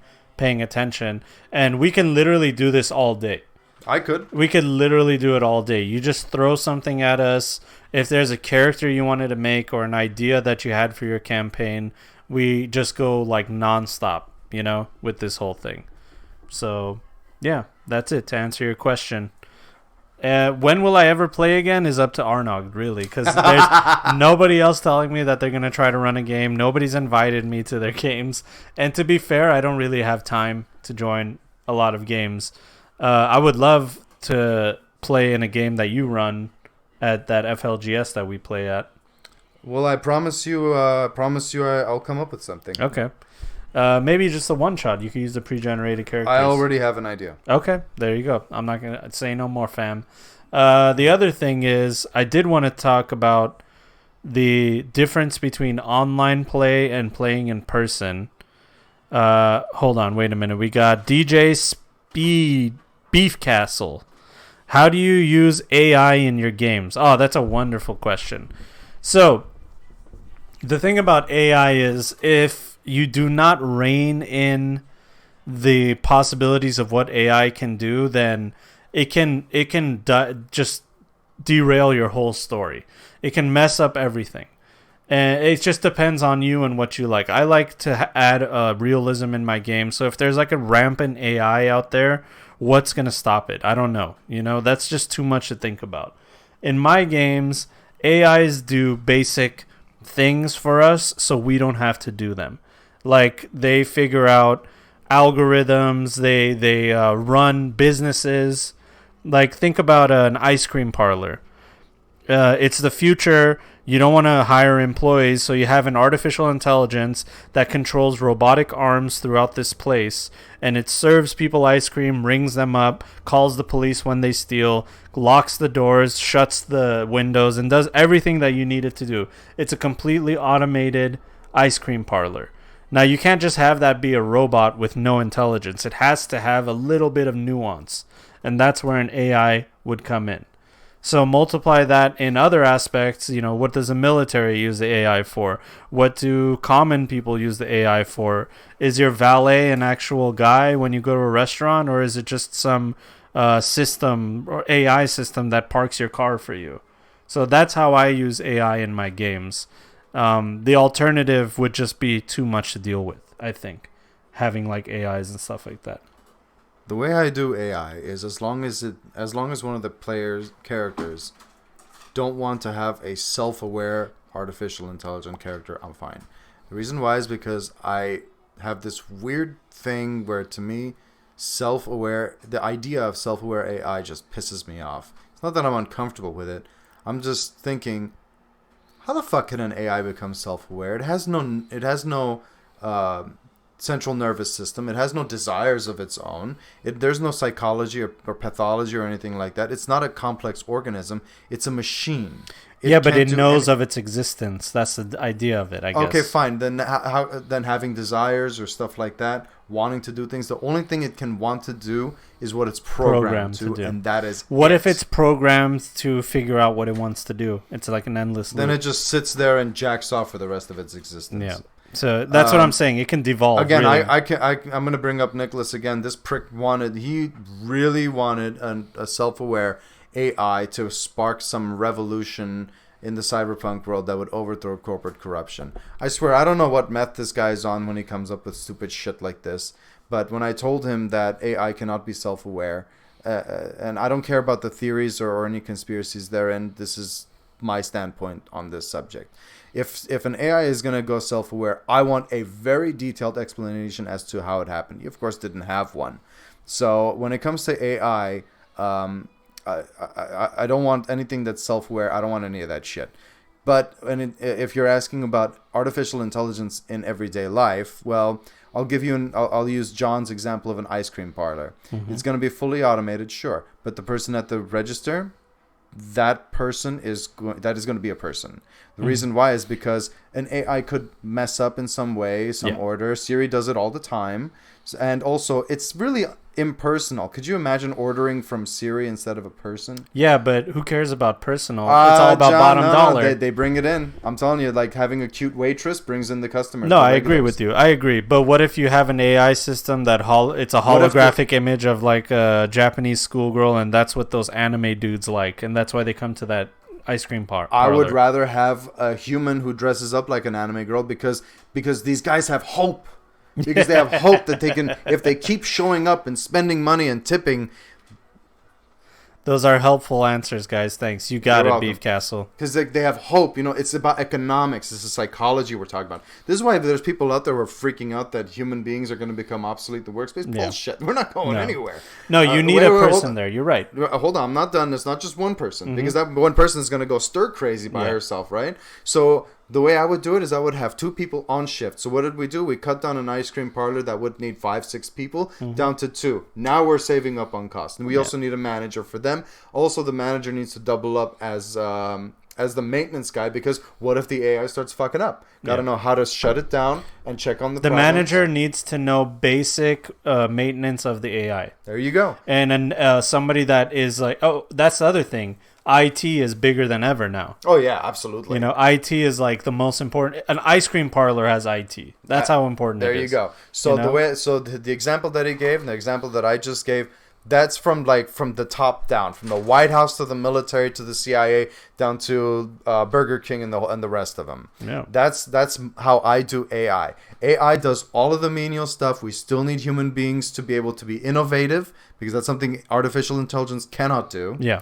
Nuance, that's the thing. It doesn't understand nuance. It just understands have you heard of the paperclip thing? The paperclip theory? That little piece of shit that bothers me when I'm writing a letter? No, not the Microsoft paperclip, god damn it. I'm talking about the theory that what if you create an AI, and it can control an entire warehouse building, and it has the means of creating anything, but it only creates paperclips. That's it. It's a paperclip factory. Okay. What if this AI, you program it and you tell it, hey, the most important thing for you to do is make paperclips. That's it. That's your job. It would think that everything in the world should become paperclips. Humans, cars, rocks, trees, everything's supposed to be paperclips. And it'll do everything in its power to change everything in the world to paperclips. And that's the danger of AI. It's a theory. It's not my theory. It's the theory that if you program an artificial intelligence and give it a job, that it'll do its job so efficiently and so well that it'll be a danger to humanity. Honestly, I don't know. I don't know anything about it. I'm not an expert on artificial intelligence. Yeah, no, but I mean, you can comment on it. It's fine. All I can say, and I'm about to. All I can say is I think that if you okay, these guys who program artificial intelligence, they know what they're doing. Yeah, they're more than us. Exactly. And I can only fathom that they're going to limit the AI. They don't even have to limit it. Just don't make it just don't make the AI so complex that it can start thinking these fucking things. Yeah. If its job is to make paperclips from what you give it, then that's it. It doesn't think it should make cars and people into paperclips. Yeah. Then it's real. The idea is, what if it goes beyond its like capabilities and starts making death robots to capture people, to bring them to the factory, to make them into paperclips? Like, that's the idea of it. Like, it goes so rampant because we fucked up. We told it that this is the most important thing, but you left out the most important part. You make paperclips from what we give you. You don't get anything. Sure. We give it to you. Mm-hmm. So I think but if I tell you that your most important task is making paperclips from what I give you, but you would, okay, so I guess you're right. You would have to tell it, so if you get nothing, then don't make anything. Exactly. So fail safe. That's what you're talking about. If an AI doesn't have a failsafe, then this computer over here would be flipping us off. Well, the fear is that no matter what fail safes we put in, there will be one that we overlooked, and that will set a chain reaction that is irreparable. Again, I'm not an expert on this subject. Me neither. But I believe the question was answered by the both of This is wind. Yeah, I know. I believe the question was answered by the both of us, and I think that they're good answers, and I think that DJ Beef Castle is very pleased with it. Agreed. Thank you so much for that. Slash, you're welcome. And yeah, Slash, no worries. Hopefully we'll do this more often next time we hang out. I've been telling him that we should do this, and we just have never done it. So what's this wee shit? You got a mouse in your pocket? What do You're you the mean? one with all this stuff. Yeah, but remember I'm the one that comes over here. You can do it anytime. I told you let's do it together, though. That's the whole fun of it. That's what People like your insight. I didn't say no. I was coming around over here. All right. So the other thing I wanted to touch on was something about AI, and I lost my track. It'll come to you. There are some experts that are saying that all this fear needs to stop because you guys are worried about calculators taking over the world. That's what they say. Like, they're comparing AI to, like, hey, we're just making really good calculators. It's like saying that I'm worried that my computer is going to become self-aware or something. A computer, even if it did, let's make believe for a moment that our computers became self-aware. There's only one thing a computer can do, and that's compute. Anything outside of its programming, it can't do. It doesn't have imagination. Like, it takes imagination to think, oh, let me create robots to bring people and cars and stuff to turn them into paper clips. That requires creativity. AI doesn't have that. It's a brick. It's a toaster. It doesn't do anything like that. So as far as there's a roundabout way of answering the question. As far as implementing AI in your cyberpunk world, you definitely have to be careful about what you have to have an idea of what you're doing. You know, are you what do you call it when you emulating? Are you emulating something that you saw in a movie like iRobot, where all the robots go bad but there's one good robot? Or are you emulating the Matrix, where like humanity is destroyed by artificial intelligence and now we're just like batteries for this weird life form that we created? You got to think about how you want AI to be in your world, because it can get really fucked up really fast. It depends on what kind of world you want. I and John, I think that we're in agreement that artificial intelligence in our games, in our stories, they don't take center stage. No. It's just a tool. It wouldn't take center stage any more than a toaster. Yeah, it's a car, it's a toast, it's an appliance. It makes things easier. Yeah, it just makes your life easier. Now, maybe your question might pertain to robots, androids, simulated life forms, synthetic life, maybe something like that. I could give a very quick word on that subject. To me, the idea of synthetics, the idea of robots and androids, these are considered far in the future in Cyberpunk. I agree. But the governments of the world, of course, they already have robots, and they don't let them out into the public. Uh-oh. What? Uh-oh. There's a conspiracy about robots out there? There's robots out there, Arnag? Hold me. All right. Well, I hope that answered your guys' question about AI. All in right. your games. Any more questions? I did want to talk about last session that we had at the FLGS. Yes. It was the first time I ran a session outside of Night City. Right. It was in Nevada, so it wasn't too far. But I wanted to do like a Nomad style Mad Max kind of Mad Max. It wasn't very Mad Max, was it? What was the tone of it? It was just like you're out on the open road. There's things that can happen, right? Well, it was just Cyberpunk in the Wasteland. Yeah, Cyberpunk in the Wasteland. And we were talking about Fallout and stuff like that before we started this, just like in our own personal conversation. Right. I think I was very hesitant about running anything outside of a city because I feel like Cyberpunk plays well in a city environment. Night City is a perfect setting for a Cyberpunk game. But I wanted to see what it was like outside of it, and I realized that Cyberpunk is everywhere. It doesn't have to be in a city. It can be in the wasteland. It can be everywhere. That's something I was going to say. Cyberpunk as a genre can be, very literally, can be anywhere. It's a matter of politics, intrigue, It doesn't require a city. It just requires that, let's say your employer is backstabbing you or using you. It requires that it's the dark future. Cybernetics, of course, that's blurring the lines between human beings and machines, human mind and artificial intelligence. These things are a big part of Cyberpunk, kind of like Ghost in the Shell or Blade Runner. As long as you have these elements, you have Cyberpunk. It can be in the wasteland. It can be on an orbiting satellite. It could be on a Martian colony. It can be in New York City. It can be anywhere. Yeah, I agree. And it was evident when you were out and about. There's people with cyberware. You're using your cyberware as an advantage and as a tool to survive. And Cyberpunk is really what I realized is an intersect between culture and technology and survival. It's like a three-way road. And it's like you have to have all three of these things are clashing together. And it's creating this chaotic world. And it has nothing to do with cities or anything like that. Well, it can. It the can. setting is not important. Yeah, that's what I mean. The setting is not as important as the execution of its story. As long as you have culture, survival, and some type of technology. All three of those together create a cyberpunk way of life. Well, that's one way of looking at it. Yeah. Anyway, that's what I deduced from it. Let's see. We could probably wrap this up real soon. All right. If you guys have any more questions, shoot them now. I'm just going to do a couple. Ooh, I got some new subscribers. Thank you, guys. Give me 1 second. I'll be right back. God damn it.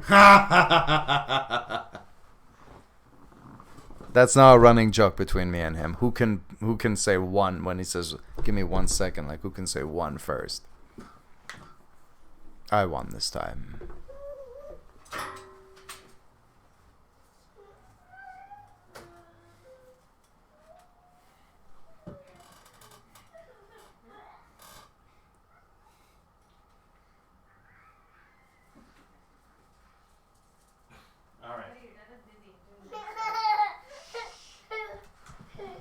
Wait, you did, Arnag? Why don't you want to carry my child?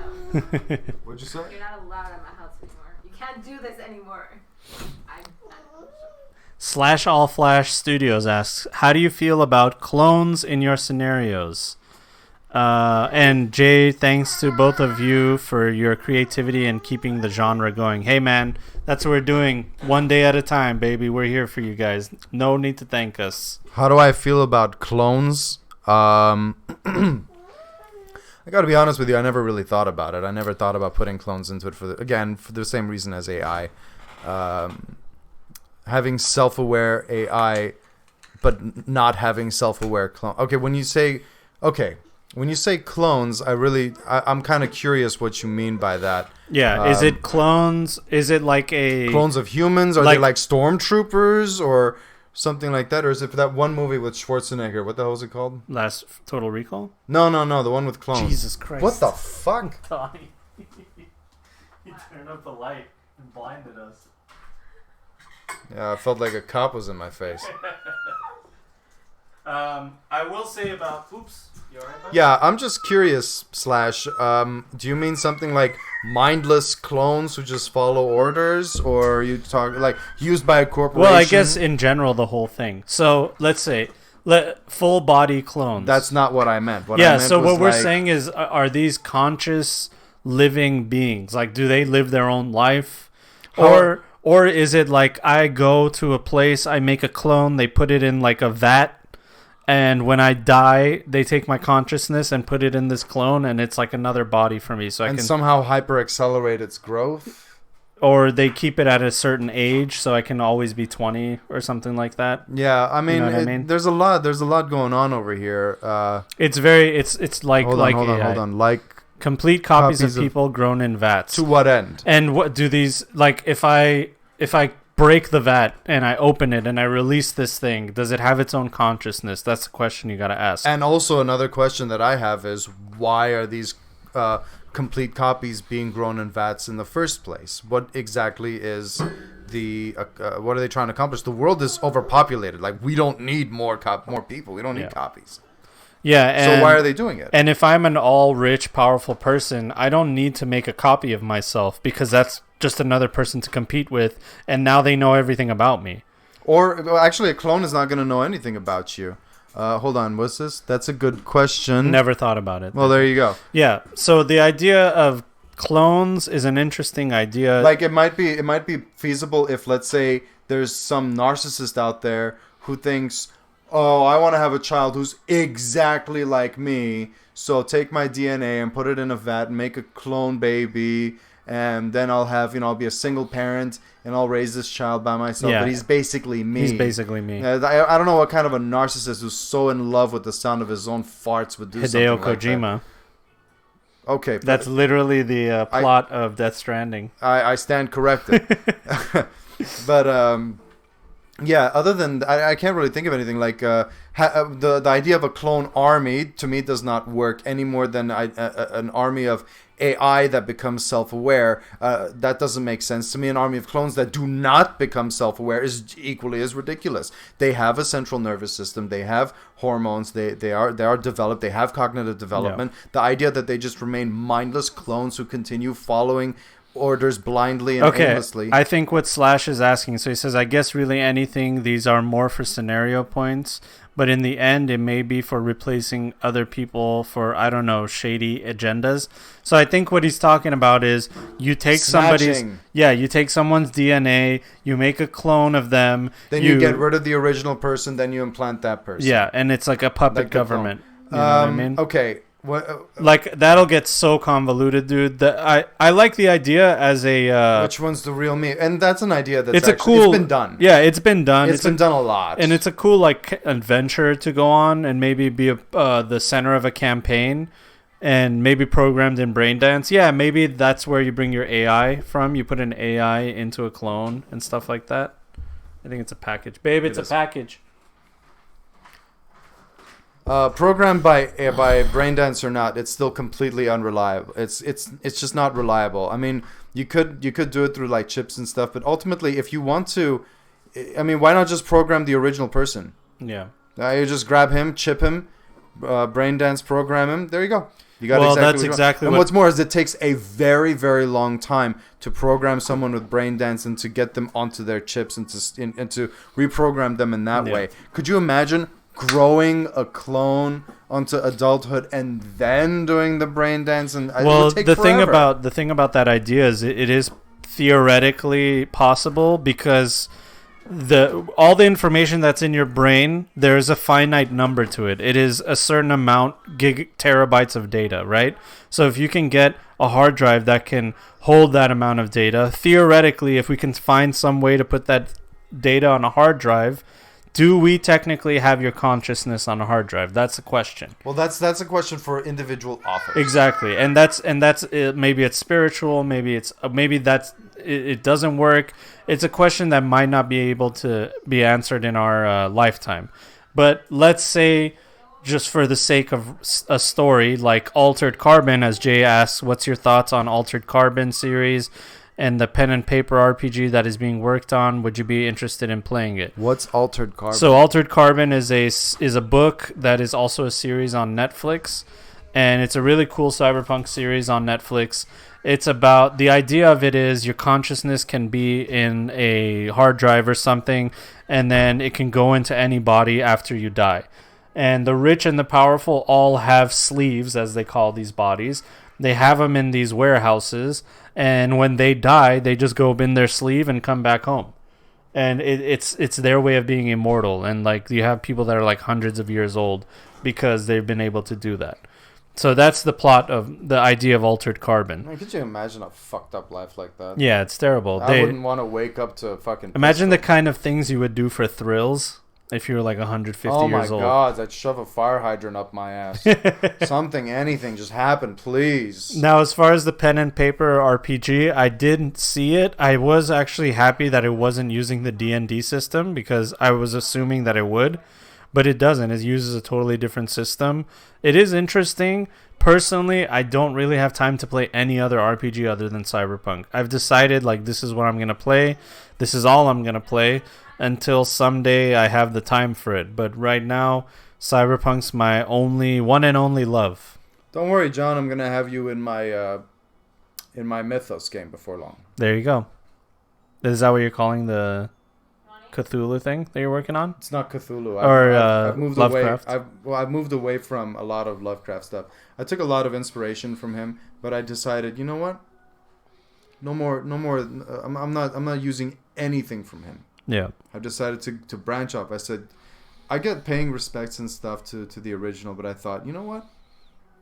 This is my baby, and this is something that I came up with. I want to be completely original. I took inspiration from him. It's time to let the original go and to come up with something that is entirely mine. You got it, Slash. Anytime. We're here for you guys. We're glad to be able to answer these questions for you guys. It's fun. Yeah. It's fun for us. So you rule. All right? Oh, yeah. That's right. Let's do... If you guys have any more questions, we'll answer them, and then we'll probably sign off right now. Going once, going twice. I did want to take a look at this right here. Do what? I made a D100 chart. But before all this, make sure you guys follow me on Twitch, on Twitter, and on YouTube. I'm on all those sites. Make sure you subscribe, you like, you tap the bell icon so you have notifications when I'm going to be live and when I have a new video and stuff like that. And you'll always be in the know. So there's that. And I have a D100 chart in the D100 list of Cyberpunk. And, it's, I believe, Cyberpunk 2020. That's the subreddit it's in. If you guys just type Cyberpunk City Going Ons or City Encounters D100 list, you'll find it on Reddit. So I thought it would be cool if we do, we look at it and we come up with the scenario real quick. How about that? Sure. So 38 is... I'm sorry, I zoned out. I was thinking about food. That's fine. A street fixer or street vendor offers the player some used cybernetics out of the trunk of his car. Was that the same asshole I came across last time? Which same asshole? The one that when you did the game with Wild Blood with me, and it was the guy wearing the ghetto fabulous, and he was like, "Oh, this will make you love your woman all night," or some shit like that. Was it the same one? 38%. I mean, I did not know. I didn't have this chart at that time. Oh, never mind. This chart was made. Well, you know what? That's very reminiscent to the one you. Well, hey, how about the idea of somebody selling used cybernetics out of the trunk of their car? That's such a that's such a thread that isn't actually explored. You know what I mean? It's called snatching. I know I just used the word snatching, but this is what's called cyber snatching. There's like snatching from the old movie, The Body Snatchers, Invasion of the Body Snatchers, and then there's something called cyber snatching, which I think in the original Wildside book was called cyber vultures or cyber vulturing, but they never panned it out. That word is only mentioned once in the Wildside book and never again. But in other stories, it's called cyber snatching, and that's when what snatchers do is they prey on people with cyberware, kill them, they remove their cyberware, they do body harvesting too. Mm-hmm. They harvest their organs, exactly, their eyeballs, stuff like that. They take all their jewelry, they take everything in their pockets, they take everything that their belongings, and they leave you somewhere to rot or disintegrate. Oh, sorry, I thought you said John. Oh.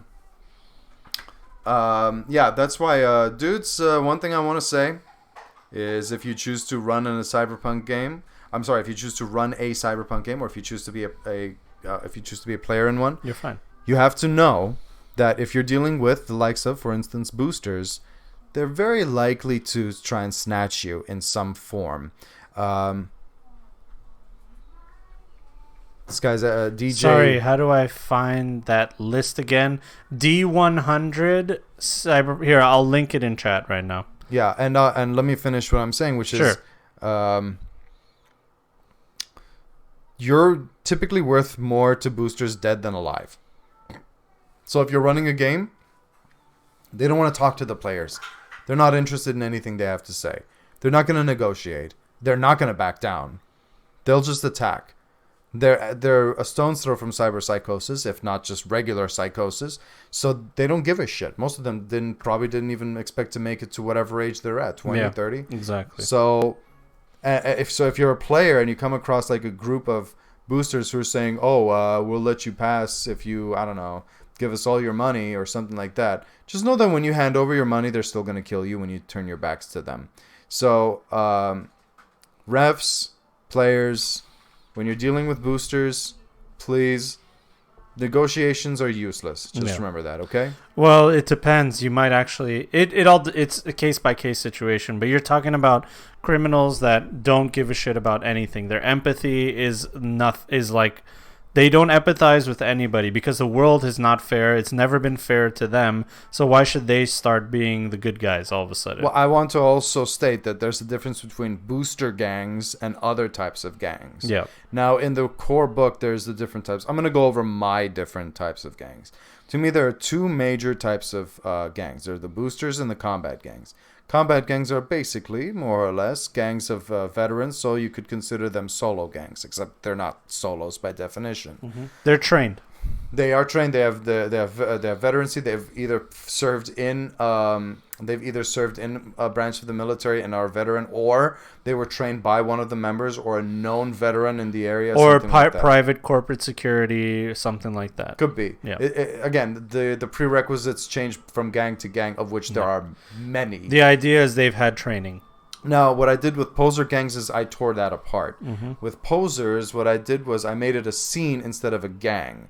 The reason why is because, to me, it was like, it's such an extreme thing to get a full body modification to look like someone else. Wouldn't that be the equivalent of a modern day of like getting a full body tattoo, your face, your head, and all that? You know, it's the new tattoo looking like John F. Kennedy. There you go. So what I was thinking was, how about instead of having a bunch, a whole lot of gangs, of which I read on the poser gangs, they suck. Yeah. I hated them. Yeah. The Edisons, they the suck. Rippers, yeah. the personality. Well, the personalities is the worst of all. A lot of them are dated too. Like, it's 30 years old. So it's like, the things that the pop culture things that they were pulling from are dated ideas. The Gilligans, the Trekkies. I really hate the Trekkies. Yeah. So what I did was I kept the Kennedys because it's just so unnerving and so creative that I wanted to keep them. Yeah. But I took out Bobby's and Jackie Kennedys. They're all John F. Kennedy. They have no leader. Yeah. They're all just John F. Kennedy. And they all, keep in contact with each other via cyberlink. We also had the idea, sorry to interrupt you, but yes. We had the idea that higher ranking officials of poser gangs more like the person they're supposed to look like. Exactly. That's how they have a leader. Exactly. And the lower ranking guys look less and less. Right. Like that was an idea I came up with a long time ago. It's in my old computer. No. But when I thought about the Kennedys, hi. Greetings. That reminds me of one of the scientists in Half-Life. Greetings. Anyway, the Kennedys were just my original idea that more and more until you get to the leader who really believes he is John F. Kennedy. I thought, you know what, having like a row of JFKs, all the same height and that same expressionless, stoic, psychotic look on their face, instead of John F. Kennedy, we all know him as that smiling man. How you doing there? He'll say things like, "What can you do for America? I'm very pleased to be here. Ask not what you can do for your country," and stuff, or vice versa. Yeah. But with them, you could expect something far more stoic. Like it's a great pleasure to be here. Yeah, kind of sinister. Like they have this like weird, like they worship John F. Kennedy, but that doesn't mean that they have his personality. They have his face and they have his voice, but they still have the personality of whatever they want. You flatter me, sir. John is eating them. What? The fries that were here, John is eating them. No, they're Donnie's. Oh. Yeah. Yeah. The other thing you didn't mention what are do you think there's a difference between a street gang and a booster gang? Or is booster gang just the name of all the gangs? This is me. I'm asking you. This is how I do it is all booster gangs are street gangs. Not all street gangs are boosters. Okay, I have the same idea. There are street gangs that are nobodies. They still do like maybe some violent acts and petty theft and stuff like that, but they're nobody that's important.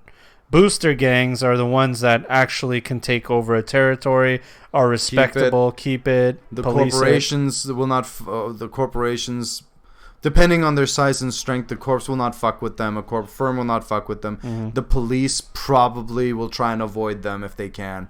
Corpse security will give them a wide girth, stuff like that. Mm-hmm. Dedicated boosters, the reason why they're so feared is because their big thing is they get as much cyberware installed as they possibly can, all geared towards combat. Yeah. So you deal with 6 guys with that much cyberware, man, you got problems. Yeah, I agree. What is this? You guys ever played Cyber Generation, the game? I hate it. What were your thoughts about that system? I've never played it. I fucking hate that system. I'll never play it again. It's not Next question. It's not very popular. From what I've heard from a lot of people, they don't like it themselves. I don't hate it because I've never played it. But play it so you can hate it, please. I've seen the idea of it is like kids in the cyberpunk future. Is that what it is? They're like mutant kids. Yeah, there you go. 10 men bolters. Yeah, there's like mutant kids in the cyber future. I don't know, man. I feel like it takes me away from the. And Nicholas would not shut the fuck up. The other character he wanted was a Tin Man. Oh, I told him no. I said no. I said I'm not bringing Cyber Generation into 2020. I'm not letting you play. Oh, he went on a 20-minute fucking tirade and meltdown on this. Fuck that guy. Brian Cruisinger. Booster gangs have a corporate structure, so they can operate in that culture. Oh yeah, and they are basically hardwired killers. I mean, corporate structure. I don't know what you're talking about, Brian. Are you talking? Are you saying you don't like yo gangs? Fuck yo gangs. Or go gangs? Yeah, I didn't like that. Well, first of all, fuck yo gangs. Fuck the beavers. Fuck the. We'll get on Brian's comments after this. But what I think about that whole Cyber Generation thing, it's the same thing. I don't like Shadowrun. Is putting magic and mysticism and orcs and goblins in a cyberpunk world kind of takes Tolkien and William Gibson do not mix. Yeah, I don't. It takes me out of the gritty realism and survival of cyberpunk. If you want to play elves and fairies and stuff, you all know what fucking game to play. Yeah, that's my opinion on it. I mean, people have played Shadowrun; they love it. It's just they can have it. I'm just saying that's not for me. How I feel. So, like kids with cyber mutated things in the future is definitely something I'm not interested in. I'm with you on that. Yeah. I really didn't like it. The thing I didn't like the most is it's supposedly a nano-tailored. It's a tailored plague with nano machines that are meant to kill people, but they instead mutated only in kids, 16 and under. And turn them into stuff like Tin Men and Bolters and all that, which gave them superpowers. Which it's a big problem for me. Like it's like uniform superpowers. It's random, sure, but it's still uniform. There's only 6 variants. Yeah. Mutation doesn't work that way. Mutation is like smallpox came to the Americas. Hundreds of millions of Native Americans died. Mm-hmm. The ones who survived. They were able to pass on their genes because they just happened to have the DNA to be able to fight off smallpox. That's mutation. Their children became carriers of smallpox. Their children became carriers of smallpox, but they have that gene in order to survive it. That is mutation. Not like X-Men, where just for some reason they got Magnet Man and all this other stupid shit. It's for kids. That's why I don't want it. Well, that's how it started. But you are correct, Jay Robinson. Pondsmith took Cyber Generation out of the canon, and he also took Cyberpunk version 3, which is known as the Green Book. It's like everything's in green. It's Cyberpunk, everything's in green. You've probably never seen it. It's version 3. Why? They consider it alternate reality. Because they took some risks and did some things that people didn't like with it. Generally, there's a lot of negativity behind that cyber green thing. But back to what Brian was saying. Because when I think of cyberpunk, the last color I think is green. I know. Back to what Brian said about booster gangs having a corporate structure. That is too narrow of a description for something as broad as booster gangs. They can have a corporate structure. What does he mean by corporate structure? I don't understand. He means that there's a hierarchy. There's a ladder. There's the boss. He has underlings, and then that are officers, and then he has a hierarchy. A hierarchy. Yeah. And I mean, that's just the hierarchy. The corporate ladder is a lot different than the booster gang's hierarchy. You know, that's like trying to compare Microsoft to the Mongol Empire. Yeah. There's very, very different priorities between the two. Yeah. So maybe there is a booster gang that likes to operate in a corporate structure, but I don't think that it's safe to say that all of them do. It's like, if any of them did, I'd give it 1%. And they'd be targeted by the other gangs. Like, these pricks, how do they do this? They file reports with each other. They're victims. And they're basically hardwired killers. I wouldn't agree with either. Their booster gangers are just guys that decided to take matters into their own hands. And like the nomads out in the wastelands where they were like, hey, let's all stick together to survive.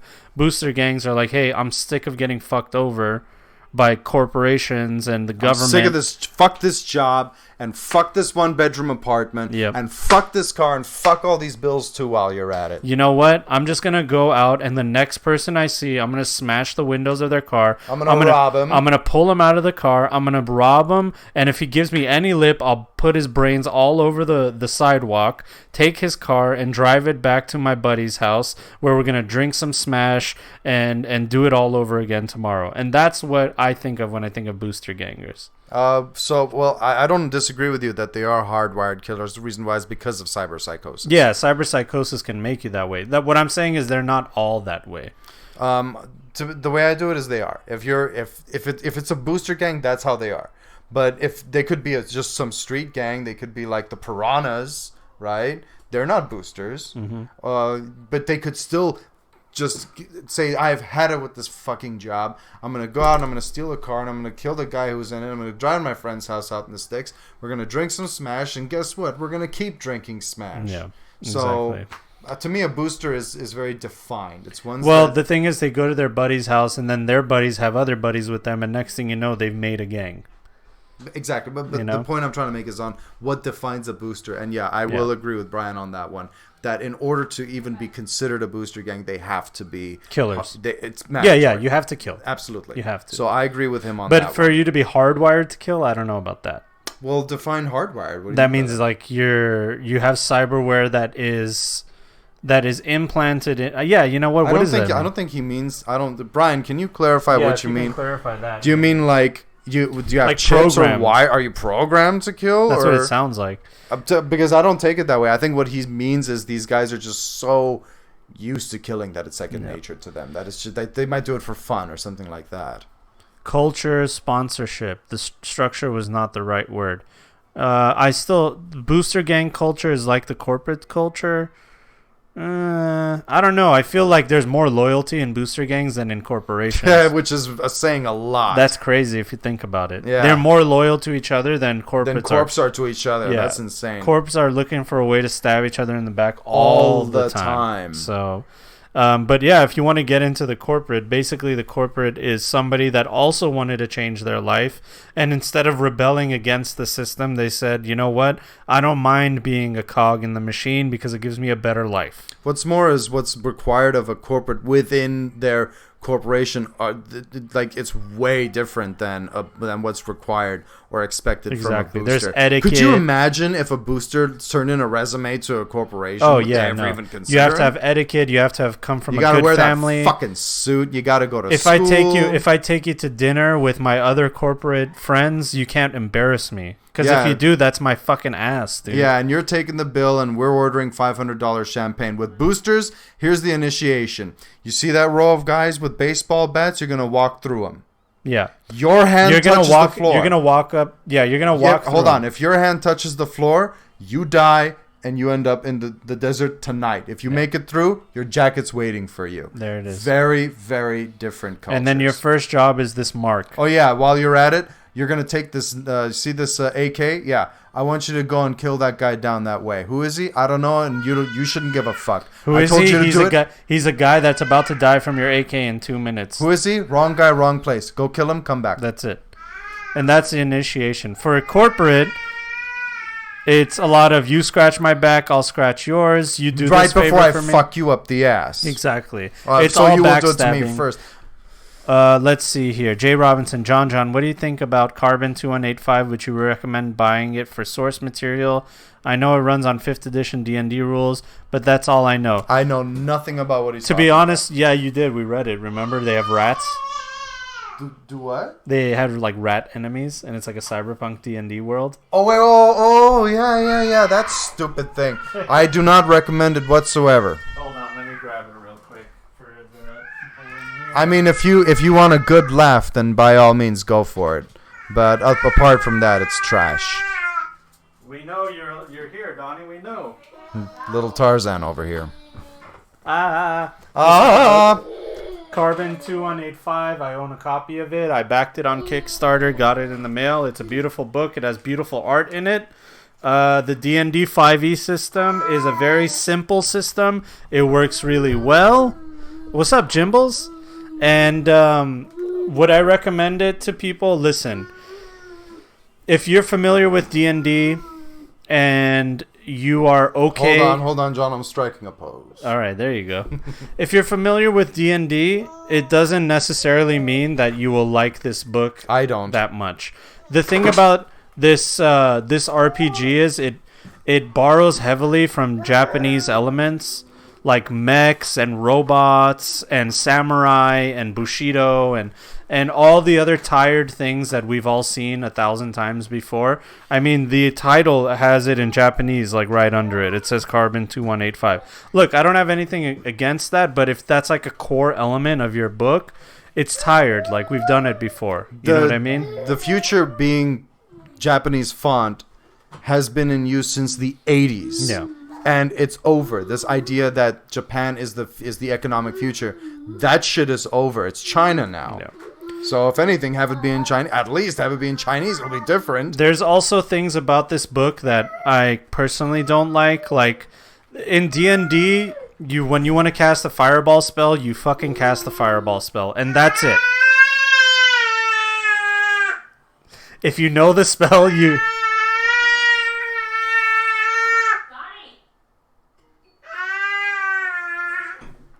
If you know a fireball spell, you cast a fireball spell, and your enemies are engulfed in flames, and that's it. There's nothing in between.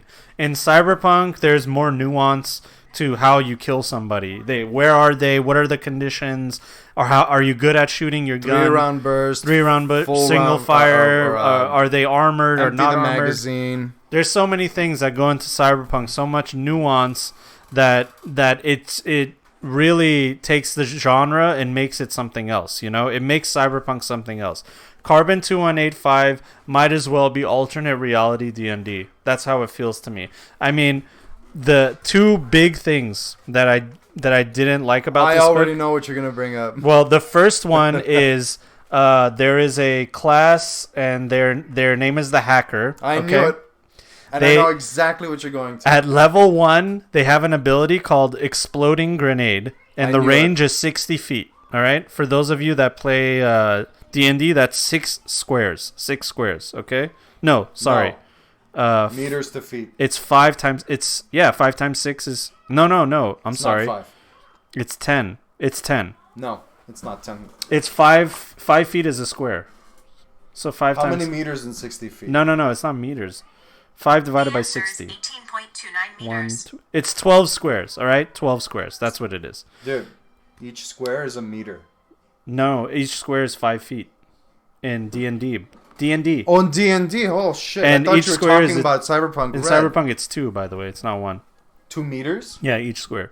Oh, I didn't know that. Okay, so Exploding Grenade is 12 squares. Using an action, you choose a creature within range that is carrying a grenade. You cause the grenade to explode. The grenade has the normal effect. So basically, if I'm a GM, either none of my enemies have grenades, or I have to hope there isn't a hacker in my game that can use that ability. Because grenades do a lot of... And I looked in the book, grenades do a lot of damage. They do grenade damage.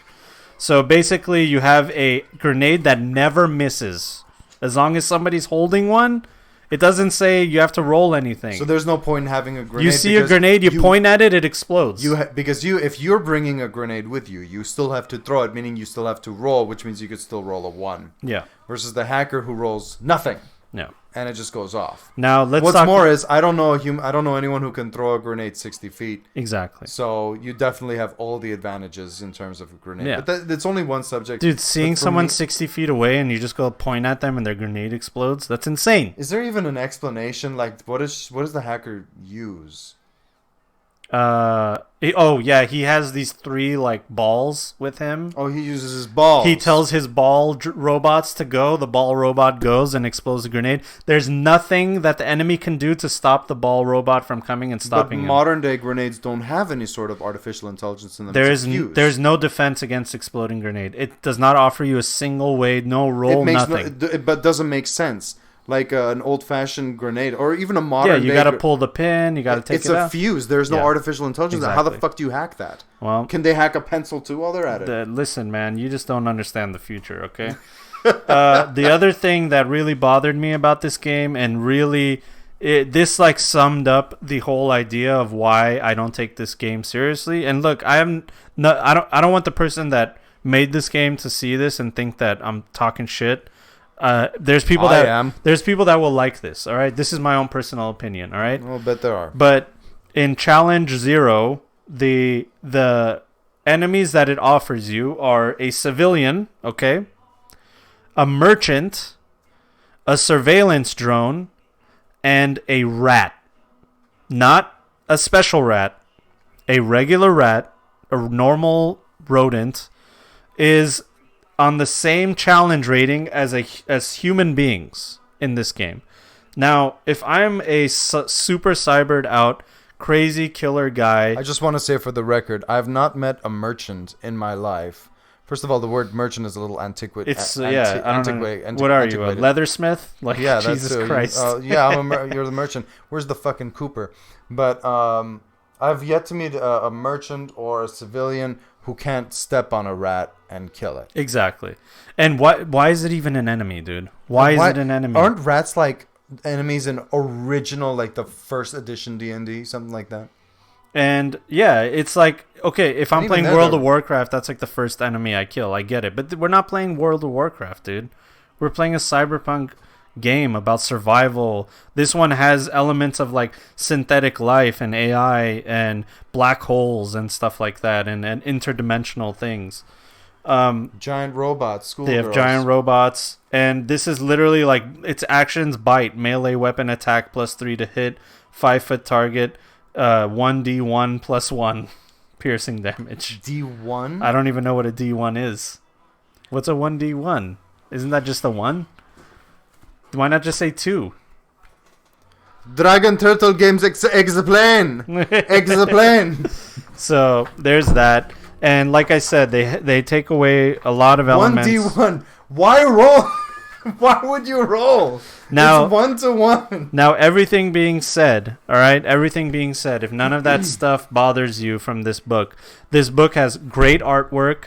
It has everything you need to play. It has one really cool class system that I liked, which was the synth. It's a synthetic AI life form. You can play as one. And it also has an adventure in the back where it's like a one-shot adventure. It's a very simple one, but it has maps and everything. So if you guys are interested in that, there you go. Those are my thoughts on Carbon 2185. Is it basic? It's just 5e with cyber flair. It's pretty much that. It's D&D. It's alternate reality D&D set in a cyberpunk world. That's what Carbon 2185 reminds me of. All right, I believe we're gonna wrap this up. Yeah, let's wrap it up. Well, All right, guys. Hold on. There is one thing that I forgot to tell those who are interested in Cyberpunk. I don't know how many of you are familiar with Friday Night Firefight. I don't know how many of you have lost characters to fully automatic fire, where you just eat like 10, 20 rounds to your torso and you just die. Mm-hmm. When I said that I came up with my own rules, this was one of them. And again, I encourage all of you to think of these things, consider them, learn about ballistics, learn about basic training, learn about armor, like ballistic armor and how it reacts to firearms, and try and come up with your own rules. What I did was I thought up when fully automatic fire happens. Let's say your chest takes 10 rounds. Now, let's say that the damage rolled was 6 total. That doesn't mean you take 60 points of damage. The reason why is because the only way that would happen is if all 10 of those rounds hit the exact same spot of the armor all at once, which never happens. It cannot happen. This is why auto fire sucks, because you're sitting there rolling 1,000 times. What body did it hit? No. It hit my arm. No. That's not how I do it. How I do it is you roll it once, then you times it by the number of rounds that went down. Okay. So, but you're still going to end up with an enormous amount of damage. And they're dead. And yeah, it's a character killer. So the way I did it was, instead, 10 rounds went to the chest, right? Okay, roll me the damage. Let's say he rolls a 6 off of 2d6. Total 6. All right. What happens is, each round needs to see if we need to see if each round individually penetrates the armor, the stopping power. If the stopping power is 12, that means none of those rounds penetrated. But the armor still takes a 10-point dive. A 10-point dive. Why? It just soaked up 10 rounds. Every time you get hit with a bullet, you lose one armor. SP no matter what. And we actually go even further than that and do kinetic damage. Right. Kinetic damage means you take 1 point of damage. The way I'm doing it is I like the idea that was in World of Darkness and Vampire the Masquerade. You take 1 point of bashing damage per round. Yeah. Even if it didn't go through, if it went through, it'd be lethal. Yeah. But the way I do it is it's bashing damage, which it's not that bad. The impact of the bullet did 1 HP of damage. Right. And I now incorporate hit points, but what I did was I removed. Okay, so everyone, I want to make it clear that that means it's not a character killer. Your armor just took a 10-point dive. Your own person, you just took 10 points of damage. Yeah. You're alive. It's no longer a character killer, but shit, you just took a massive hit. Now, if you take 8 to 10 rounds of 5.56 or 7.62, especially if it's caseless, you're in deep shit. Your character may very well be dying, but hey, he's alive. And you got a chance. And if you're point blank, you would take like 25 to 30 rounds, and you'd be done. To me, the way I do point blank damage is you don't roll. It's automatic max. Yeah, it's like every D6 is a 6, every D10 is a 10. Yeah. That's the way I do that. So in point blank, if you eat 10 rounds of point blank, 5.56 caseless, I'm sorry, your character is dead. Yeah. You're still an organism. You're still a flesh and blood creature. I can't fathom your character surviving this. Yep. You're being shot from 10 feet away from a high-powered rifle, 10 rounds out of like, let's say 20. Eat your back. I don't give a fuck what kind of armor you're wearing. You're dead. It's funny that you say that, because Jimbosaurus Rex, he's in our chat. He's Patrick O'Hannigan in my Cyberpunk campaign. Yes. And I realized there was a big problem with how I was running armor and everything when he was in a nightclub and some guy pulled out an Uzi and point blank fired at him full auto. And 30 rounds. And nothing happened to him. There you go. And he even said, was like, dude, did I just survive that? And I was like, yeah, I guess you did, because I didn't take into account a lot of things. I didn't have armor ablation at the time. I didn't have kinetic damage. And I didn't have a max amount on armor. And he says there was a huge problem when I face checked 5 people. Yeah, there you go. That's what happened. He literally just walked up to 5 people and they all just and nothing happened to him. Well, there you go, dudes. This is how I do rules. The problem with full auto with how they exist right now is they either do way too much damage to where your character or the enemy is dead without even trying, or they don't do enough damage at all. Yeah. So the way I do it, I think it's an excellent compromise to where you don't eat so much damage that you're dead, but it takes into account that these are pieces of lead moving at you at Mach speeds. They are going to damage your armor, and they are going to damage your body, your physical person, even if you are wearing armor. So yeah, like I said before, everyone, please think about it. Think about the rules. Think about what you like, what you don't like. Another rule I came up with was hitting the deck. If you're far away from medium to long range, will not work in short to point blank. But if you're medium to long range, which of course the range is debatable, I'm writing it all up. Anyway, when you hit the deck, it increases the difficulty to hit you. The reason why is because this is, again, in basic training in the Army. You're no longer standing, you're flat on the ground, your feet to the side, and you're trying to shoot back. So it's a lot harder to shoot you. Again, it won't work if your enemy's at a vantage point. In fact, it works against you. So be very careful when and where you use it. These are ideas that I'm coming up with. Taking a knee, hiding behind cover or evading behind cover, being a moving target. Like instead of your reflexes saving you, could be your movement. Movement is largely not used.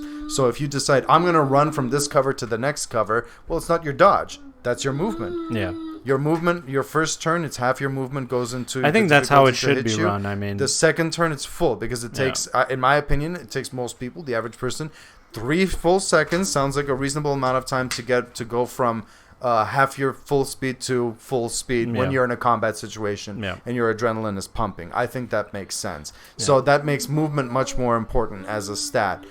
Stuff like that. Guys, come up with ideas, exchange them, please. Let's come up with a good system for each other, and let's just plaster it online for free. If you're like me, you like things to be more simplified because we can sit here and think about the minutia of everything. Like, does your guy have a cold? Is it his favorite day of the year? Like, where's the sun facing? All those things can be done in Cyberpunk, but it just gets too much. It's just too much. I highly recommend reading the Cyberpunk Red Jumpstart Kit, using that as a framework to add things on top of it because it's so simplified.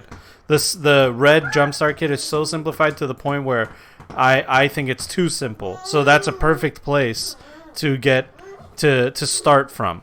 And also the Cyberpunk 2020 core rulebook is a good place to start from as well, because there's thousands of supplements out there. Not thousands, it's hyperbole, but there's all these supplements out there with special rules and different things, and by the time we get to the end of them, I mean, it's just too much to take care of. So, just like we started this thing talking about, we'll end it on this. Don't be afraid to make your own rules, to make your own cyberware, to make your own weapons, your own corporations, booster gangs, everything. The book is not the Bible, okay? The book is just the blueprint for you to make your own Bible, right? And I that's agree. it. All right. So thank you guys so much for joining us. We really appreciate all the questions, and I hope we were able to answer them for you guys.